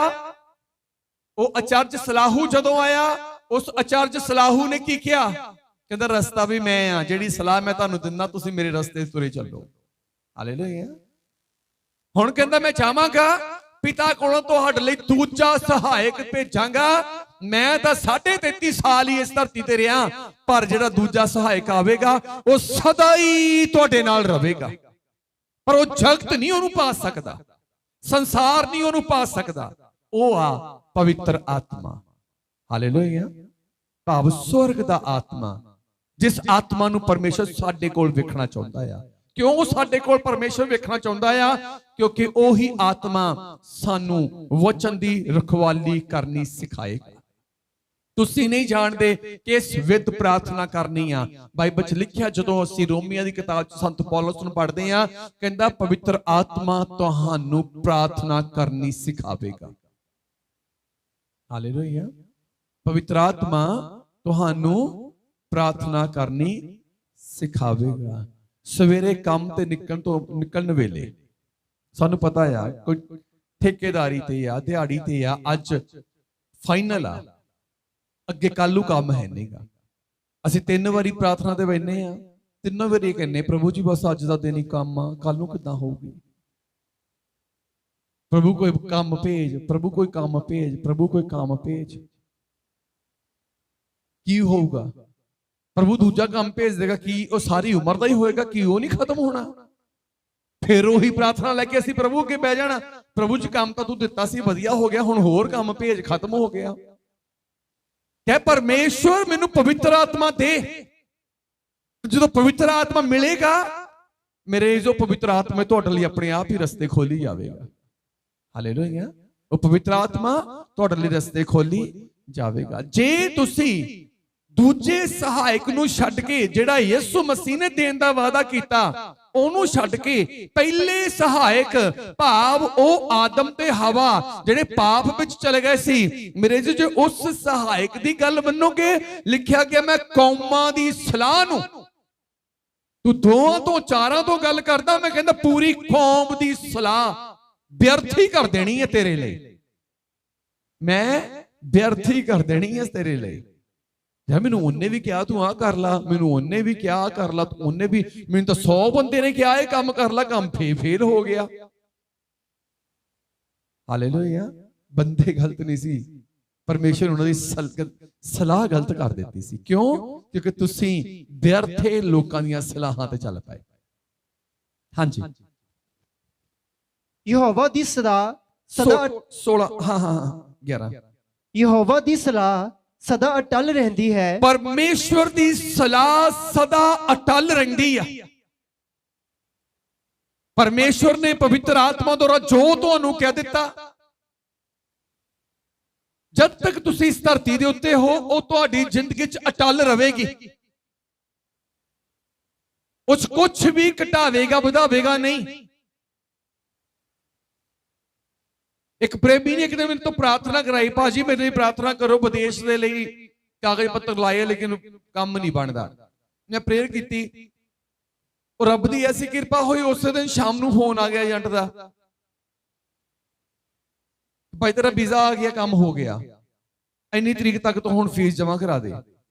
वो 4-5 दिन आले दुआले पुछदा रहा, नहीं गल बनी। फिर मैनूं कहंदा भाजी वीजा तो लग गया प्रार्थना दे नाल, हुण पैसे का नहीं इंतजाम हुंदा पिया। मैं कहा जिस परमेश्वर ने वीजे का इंतजाम किया, क्यों पैसे का इंतजाम नहीं करेगा? परमेश्वर अद्धा काम नहीं करता। मक्की का दाना बीज दो, की उगेगा? है की है? छली नहीं उगदी, छली नहीं उगदी हुंदी। फिर तुहानूं पता ही नहीं मक्की का दाना बीजण ते की उगदा है। पहले तो पौधा निकलूगा ना मक्की का, पहला पौधा निकलूगा मक्की का। फिर जिन्हें मक्की बीजी या जिन्हें दाना बीजिया सी कि घरों लिया के छली टंगू उथे। जे पौधा निकलिया फिर पौधे च इन्नी ताकत हुंदी आ, एक दी थां दो, दो दी थां 3 छलियां भी आपे लग जांदियां। जे परमेश्वर ने तेरे लिए प्रार्थना तो बाद वीजे का इंतजाम किया, उस टाइम जिन्नी डेट एजेंट ने कही है, परमेश्वर तेरे लिए पैसे का भी इंतजाम करेगा। तू अपनी शर्ट सीनी देन जाता है, जे तू काज कराए है तो हुण बटन तू थोड़ा देन जाना है, जे काज कीते तो बटन भी फिर दर्जी ने लाने आ। परमेश्वर सारे काम ढब सिर करता है। कहता यहोवा दी सलाह अटल हुंदी आ, वो कदी भी अद्धा काम नहीं करता, वो कदी भी अधूरा काम नहीं करता। जैरस दी मरी हुई धी नूं जिंदा करन तो बाद हो सकता है लोगों के मन च यह होवे ये तो चमत्कार जिहा है, इहने फे मर जाना। यसू मसीह ने क्या कुछ खाण नूं दिओ इहनूं, ये खावेगी भी। पता सी भूत खांदे कुछ नहीं आ, लोगों को पता है भूत खांदे कुछ नहीं आ। यसू मसीह ने क्यों क्या इहनूं कुछ खाण नूं दिओ? वो किहड़ी भुख ना मरी सी। यसू मसीह दिखाना चाहता सी कि यह भूत नहीं खड़ा किया, मैं ये रोटी पानी भी खाएगी। हालेलुया। वो काम पूरे करके दिखाता है। पर जे लोगों तो सलाह लवांगे, लोगों दे नाल चलांगे, पहले सहायक नूं अपना हम सफर बनावांगे, जरूर आ तुसी फेल हो जाओगे। 16 आयत। फौज दे वादे दे कारण किसी राज्य दा बचाव नहीं हुंदा, ना सूरमा बहुते बल दे कारण छुट सकदा है। बचाव दे लई घोड़ा तां बेकार है, ना वो अपने वड्डे बल नाल किसे नूं छुड़ा सकदा है। बस फौज दे वादे दे कारण किसे राजे दा बचाव नहीं, ना सूरमा बहुते बल करके छुट सकदा। बचाओ दे लई घोड़ा तां बेकार है, ना वो अपने वड्डे बल नाल किसे नूं छुड़ा सकदा है। संसार दीयां ताकतां, दुनियावी ताकतां, दुनियावी वशर सानू मेरे जो ना बचा सकदा, ना सानू छुड़ा सकदा। जे कहो कि फलाना मदद करेगा, फलाना मदद करेगा, नहीं।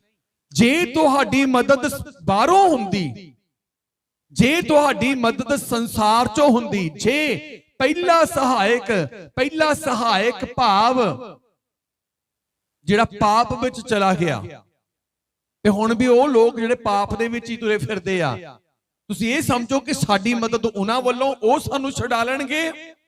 मेरे जो ये साडी सोच ते साडा भुलेखा आ। असीं अपने आप नूं धोखा दे रहे हैं, अपने आप नूं धोखा दे रहे हैं।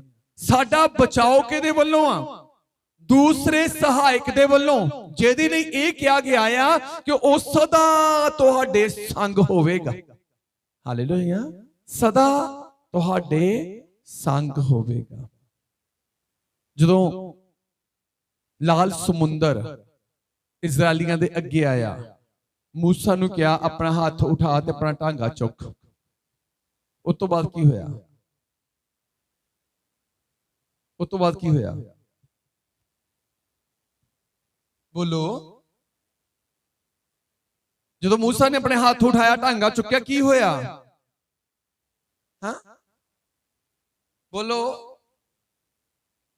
कहता पूरे दी हवा चली। की चली? पूरे दी ਹਵਾ। ਚਾਰਾਂ ਦਿਸ਼ਾਵਾਂ ਚੋਂ ਨਿਕਲ ਕੇ ਪਵਿੱਤਰ ਆਤਮਾ ਮੇਰੇ ਜੋ ਲਾਲ ਸਮੁੰਦਰ ਦੇ ਪਾਣੀਆਂ ਨੂੰ ਚੀਰਦਾ ਹੀ ਚਲਾ ਗਿਆ। ਕਿੰਨੇ ਲੋਕ ਸੀ ਉੱਥੇ ਜਿਹੜੇ ਸਮੁੰਦਰ ਦੇ ਕੰਢੇ ਤੇ ਖੜੇ ਸੀ। ਕੋਈ ਹੱਲ ਨਹੀਂ ਕੱਢ ਸਕਿਆ ਪਾਰ ਜਾਣ ਦਾ, ਕੋਈ ਹੱਲ ਨਹੀਂ ਕੱਢ ਸਕਿਆ ਪਾਰ ਜਾਣ ਦਾ, ਪਰ ਇੱਕ ਆਤਮਾ ਨੇ ਕੰਮ ਕਰਨਾ ਸ਼ੁਰੂ ਕਰ ਦਿੱਤਾ। ਹਾਲੇਲੂਇਆ। ਤੇ ਅਸੀਂ ਇਸ ਆਤਮਾ ਦੇ ਲਈ ਅਣਗਹਿਲੀ ਕਰਦੇ ਹਾਂ, ਅਸੀਂ ਇਸ ਪਵਿੱਤਰ ਆਤਮਾ ਦੇ ਲਈ ਅਣਗਹਿਲੀ ਕਰਦੇ ਹਾਂ। ਮੂਸਾ ਦੇ ਹੱਥ ਉਠਾਉਣ ਨਾਲ ਨਹੀਂ ਸਮੁੰਦਰ ਫਟਿਆ, ਢਾਂਗਾ ਉਠਾਉਣ ਨਾਲ ਨਹੀਂ ਸਮੁੰਦਰ ਫਟਿਆ। ਧਿਆਨ ਦਿਓ, ਜੋ ਪਰਮੇਸ਼ਵਰ ਨੇ ਗੱਲ ਕਹੀ ਆ ਮੂਸਾ ਨੇ ਉਹ ਪੂਰੀ ਕੀਤੀ ਆ, ਤੇ ਮੇਰੇ ਜੋ ਸਮੁੰਦਰ ਨੂੰ ਤਾਂ ਚੀਰਿਆ ਆ ਹਵਾ ਨੇ। ਹਾਲੇਲੂਇਆ। ਸਮੁੰਦਰ ਨੂੰ ਤਾਂ ਚੀਰਿਆ ਆ ਹਵਾ ਨੇ। ਜਦੋਂ ਹਿਜ਼ਕੀਏਲ 37 ਪੜ੍ਹਦੇ ਆ, ਇੱਕ ਮੇਰੇ ਜੋ ਲਿਖਿਆ ਗਿਆ ਕਿ ਹੱਡੀਆਂ ਦੀ ਬਾਦੀ, ਹੱਡੀਆਂ ਦੀ ਬਾਦੀ ਕੀ ਜੁੜ ਸਕਦੀਆਂ, ਕਹਿੰਦਾ ਪਤਾ ਨਹੀਂ, ਤੂੰ ਹੀ ਜਾਣਦਾ। ਕਈ ਕੁਛ ਤਾਂ ਪਰਮੇਸ਼ਵਰ ਨੇ ਮੇਰੇ ਜੋ ਆਪਣੇ ਦਾਸ ਹਿਜ਼ਕੀਏਲ ਨੂੰ ਕਿਹਾ, ਕਹਿੰਦਾ ਕਹਿ ਇਹਨਾਂ ਨੂੰ ਜੁੜ ਜਾਣ, ਭੁਚਾਲ ਆਇਆ ਜੁੜ ਗਈਆਂ, ਕਹਿ ਇਹਨਾਂ ਨੂੰ ਖੜੀਆਂ ਹੋ ਜਾਣ, ਖੜੀਆਂ ਹੋ ਗਈਆਂ, ਇਹਨਾਂ 'ਚ ਨਾੜਾ ਪੈ ਜਾਣ, ਨਾੜਾ ਪੈ ਗਈਆਂ, ਇਹਨਾਂ ਦੇ ਵਿੱਚ ਮਾਸ ਚੜ ਜਾਏ, ਮਾਸ ਚੜ ਗਿਆ, ਖੂਨ ਪੈ ਜਾਏ, ਖੂਨ ਪੈ ਗਿਆ। ਲਿਖਿਆ ਗਿਆ ਕਿ ਇਹਨਾਂ ਨੂੰ ਕਿਹਾ ਜਿਉਂਦੀਆਂ ਹੋ ਜਾਣ। ਹਿਜ਼ਕੀਏਲ ਨੂੰ ਪੁੱਛਿਆ ਕੀ ਹੋ ਜਾਣਗੀਆਂ, ਉਹ ਕਹਿੰਦੇ ਪ੍ਰਭੂ ਤੂੰ ਜਾਣਦਾ ਆ। ਬਾਈਬਲ 'ਚ ਲਿਖਿਆ ਗਿਆ ਪਰਮੇਸ਼ਰ ਉਹਨੇ ਕਹਿੰਦਾ ਅਗੰਮ ਬਾਕ, ਪ੍ਰਭੂ ਨੇ ਕਿਹਾ ਆਪਣੇ ਦਾਸ ਨੂੰ, ਕਹਿੰਦਾ ਅਗੰਮ ਬਾਕ ਕਿ ਇਹਨਾਂ 'ਚ ਜਾਨ ਪੈ ਜਾਏ। ਲਿਖਿਆ ਚਾਰੋਂ ਦਿਸ਼ਾਵਾਂ ਚੋਂ ਆਤਮਾ ਇਕੱਠੀਆਂ ਹੋਈਆਂ ਤੇ ਉਹਨਾਂ ਖੜੇ ਬੁੱਤਾਂ ਦੇ ਵਿੱਚ ਆ ਗਈਆਂ ਤੇ ਉਹ ਇੱਕ ਵੱਡੀ ਫੌਜ 'ਚ ਬਦਲ ਗਈਆਂ। ਹਾਲੇਲੂਇਆ।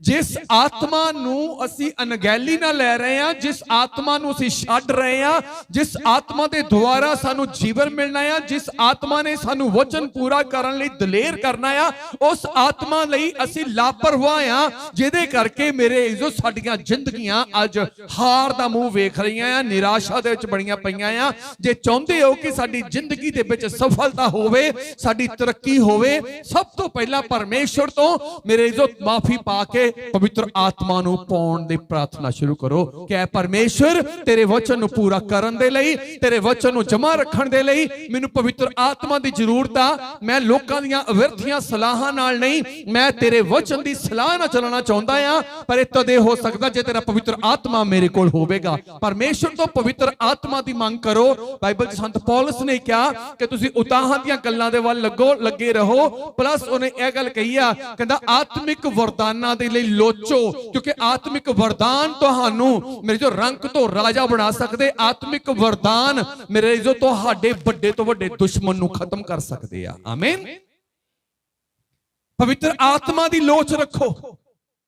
ਪਵਿੱਤਰ ਆਤਮਾ ਤੁਹਾਨੂੰ ਵਚਨ ਪੂਰਾ ਕਰਨ ਲਈ ਦਲੇਰ ਕਰੇਗਾ। ਜੇ ਪਰਿਵਾਰ ਦੇ ਵਿੱਚੋਂ ਇੱਕ ਮੈਂਬਰ ਚਰਚ ਆਉਂਦਾ ਆ, 7 ਮੈਂਬਰ ਘਰ ਦੇ ਵਿੱਚ ਤੁਹਾਡਾ ਵਿਰੋਧ ਕਰ ਰਹੇ ਆ, ਤੁਸੀਂ ਉੱਥੇ ਫੇਲ ਹੋ ਰਹੇ ਆ, 7 ਮੈਂਬਰਾਂ ਨੇ ਡਿਸਾਈਡ ਕੀਤਾ ਹੈ ਕਿ ਬੇਟੇ ਦਾ ਵਿਆਹ ਐਤਵਾਰ ਹੀ ਕਰਨਾ ਆ, ਤੁਹਾਡੇ ਅੰਦਰ ਲੋਚ ਆ ਕਿ ਮੈਂ ਚਰਚ ਜਾਵਾਂ।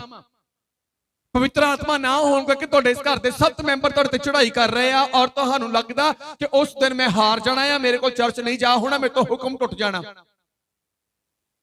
ਤੇ ਜੇ ਪਵਿੱਤਰ ਆਤਮਾ ਤੁਹਾਡੇ ਕੋਲ ਹੋਵੇਗਾ, ਪਵਿੱਤਰ ਆਤਮਾ ਤੁਹਾਨੂੰ ਵਚਨ ਦੇ ਦੁਆਰਾ ਖੜਾ ਕਰੇਗਾ, ਉਹੀ ਪਵਿੱਤਰ ਆਤਮਾ ਤੁਹਾਡੇ 7 ਜੀਆਂ ਦੇ ਮਨ ਬਦਲ ਕੇ ਰੱਖ ਦੇਗਾ। ਹਾਲੇਲੂਇਆ। ਮਨ ਬਦਲ ਕੇ ਰੱਖ ਦੇਗਾ। ਤੁਹਾਨੂੰ ਲੱਗਦਾ ਕਿ ਤੁਸੀਂ ਇੰਟਰਵਿਊ ਦੇਣ ਦੇ ਲਈ ਜਾ ਰਹੇ ਆ, ਔਰ ਜਿਹੜਾ ਇੰਟਰਵਿਊ ਲੈ ਰਿਹਾ ਆ ਉਹਦੀ ਤੁਹਾਡੇ ਨਾਲ ਲੱਗਦੀ ਆ, ਔਰ ਇਹਨੇ ਮੈਨੂੰ ਜ਼ਰੂਰ ਫੇਲ ਕਰ ਦੇਣਾ, ਰਿਜੈਕਟ ਕਰ ਦੇਣਾ ਆ। ਜੇ ਤੁਸੀਂ ਪਵਿੱਤਰ ਆਤਮਾ ਪਾਏ ਹੋਏ ਲੋਕ ਹੋ ਮੇਰੇ ਇਜ਼ੋ, ਚਾਹੇ ਤੁਹਾਡਾ ਕਿੱਡੇ ਤੋਂ ਕਿੱਡਾ ਵੱਡਾ ਵੀ ਦੁਸ਼ਮਣ ਕਿਉਂ ਨਹੀਂ ਆ, ਜੇ ਤੁਸੀਂ ਪਵਿੱਤਰ ਆਤਮਾ ਪਾਇਆ ਹੋਇਆ ਆ, ਜਦੋਂ ਤੁਸੀਂ ਆਫਿਸ ਦੇ ਵਿੱਚ ਐਂਟਰ ਹੀ ਕਰੋਗੇ ਮੇਰੇ ਇਜ਼ੋ, ਤੁਸੀਂ ਅੰਦਰ ਜਾਣ ਦੀ ਪਰਮਿਸ਼ਨ ਹੀ ਲਓਗੇ। ਉਹਨਾਂ ਪਰਮਿਸ਼ਨ ਦੇ ਸ਼ਬਦਾਂ ਦੇ ਨਾਲ ਹੀ ਤੁਹਾਡੇ ਵਿਰੋਧੀ ਦੇ ਮਨ ਨੂੰ ਪਰਮੇਸ਼ਰ ਬਦਲ ਦੇਵੇਗਾ। ਹਾਲੇਲੂਇਆ। ਕਈ ਵਾਰ ਅਸੀਂ ਕਿਸੇ ਨਾਲ ਗੱਲ ਕਰਨ ਤੋਂ ਡਰਦੇ ਆ। ਮੂਸਾ ਫਿਰੌਨ ਦੇ ਨਾਲ ਗੱਲ ਕਰਨ ਤੋਂ ਡਰਦਾ ਸੀ, ਲੇਕਿਨ ਪਰਮੇਸ਼ਰ ਨੇ ਉਹਨੂੰ ਢੰਗਾ ਦਿੱਤਾ, ਕਹਿੰਦਾ ਜਾ ਤੂੰ ਕਹਿ ਕਿ ਮੈਨੂੰ ਪਰਮੇਸ਼ਰ ਨੇ ਭੇਜਿਆ ਆ, ਮੈਂ ਹੀ ਹਾਂ, ਨਾਮੀ ਨੇ ਭੇਜਿਆ ਆ। ਜਿਹੜਾ ਡਰਦਾ ਸੀ ਉਹਦੇ ਨਾਲ ਗੱਲ ਕਰਨ ਤੋਂ, ਜਾ ਕੇ ਸਿੱਧਾ ਖੜਾ ਹੋ ਗਿਆ ਉਹਦੇ ਅੱਗੇ। ਹਾਲੇਲੂਇਆ।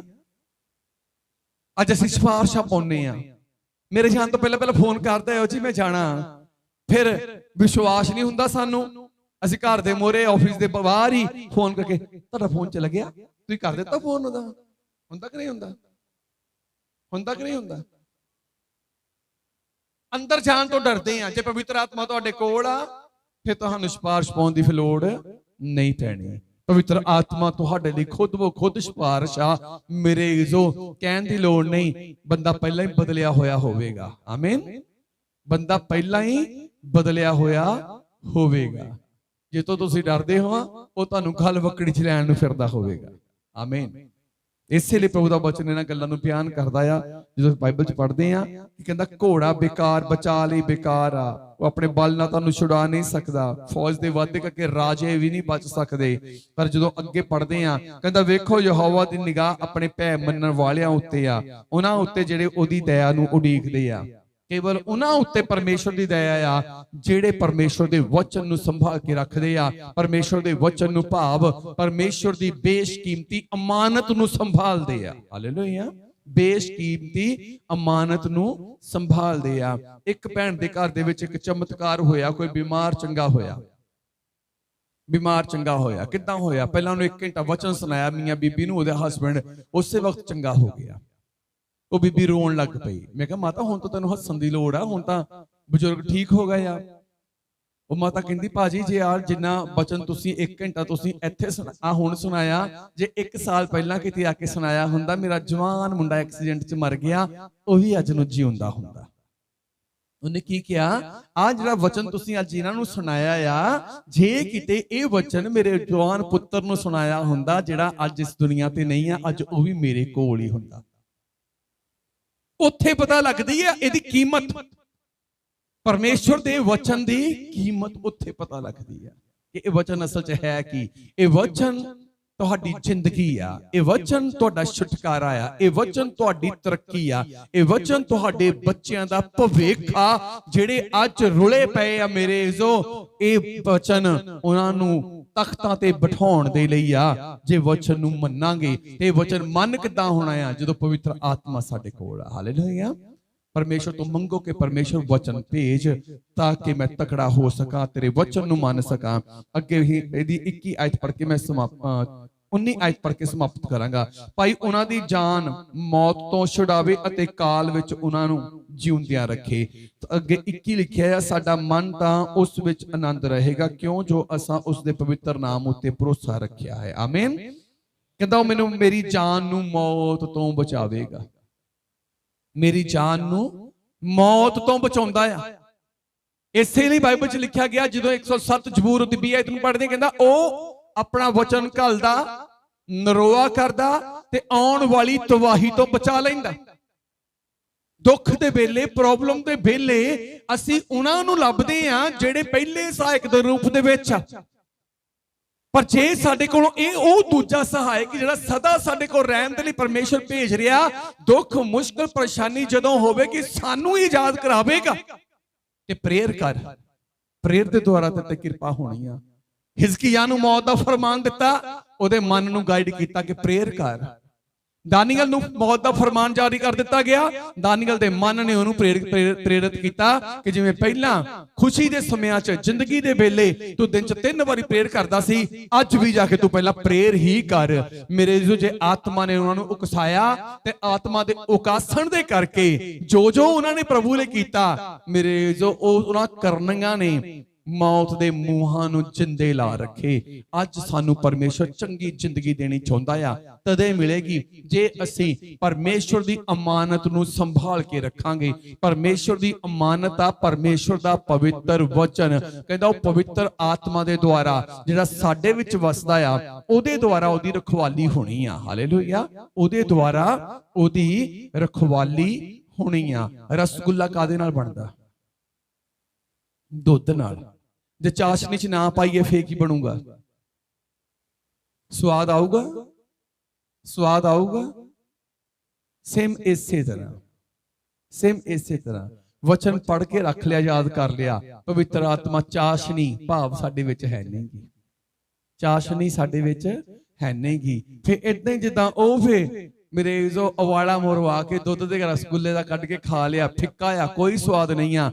ਬਾਈਬਲ ਪੜ੍ਹ ਲਈ ਆ, ਬਾਈਬਲ ਨੂੰ ਯਾਦ ਕਰ ਲਿਆ, ਜ਼ਿੰਦਗੀ ਦਾ ਕੋਈ ਸਵਾਦ ਨਹੀਂ ਆ। ਰਸਗੁੱਲਾ ਕੱਢ ਕੇ ਮਿਰਜੋ ਉਹ ਹੁਣ ਰਸ ਤਾਂ ਹੈ ਹੀ ਨਹੀਂ ਉਹਦੇ ਵਿੱਚ। ਉਹਨੂੰ ਚਾਸ਼ਨੀ 'ਚ ਪਾਓ, ਟੇਸਟ ਹੋਵੇਗਾ। ਵਚਨ ਨੂੰ ਯਾਦ, ਵਚਨ ਨੂੰ ਪੜੋ, ਪਵਿੱਤਰ ਆਤਮਾ ਨੂੰ ਪਾਓ, ਉਹਦਾ ਵੀ ਸਵਾਦ ਹੋਵੇਗਾ। ਹਾਲੇਲੂਇਆ। ਹਰ ਤਰ੍ਹਾਂ ਦਾ ਸਵਾਦ ਲੈਣ ਲਈ ਸਾਨੂੰ ਕੋਈ ਨਾ ਕੋਈ ਉਪਰਾਲਾ ਕਰਨਾ ਪੈਣਾ ਆ। ਜੇ ਚਾਹੁੰਦੇ ਹੋ ਕਿ ਪਵਿੱਤਰ ਵਚਨ ਸਾਡੀ ਜ਼ਿੰਦਗੀ ਦੇ ਵਿੱਚ ਬਰਕਤ ਲੈ ਕੇ ਆਵੇ ਤਾਂ ਉਹ ਆਉਣੀ ਆ ਪਵਿੱਤਰ ਆਤਮਾ ਦੇ ਦੁਆਰਾ। ਪਵਿੱਤਰ ਆਤਮਾ ਨੂੰ ਪਾਓ, ਉਹਦੀ ਲੋਚ ਰੱਖੋ, ਖੁਦਾ ਤੁਹਾਨੂੰ ਮੌਤ ਦੇ ਬੰਧਨਾਂ ਤੋਂ ਵੀ ਆਜ਼ਾਦ ਕਰਾਵੇਗਾ। ਆਈਏ ਸਭ ਖੜੇ ਹੋਵਾਂਗੇ।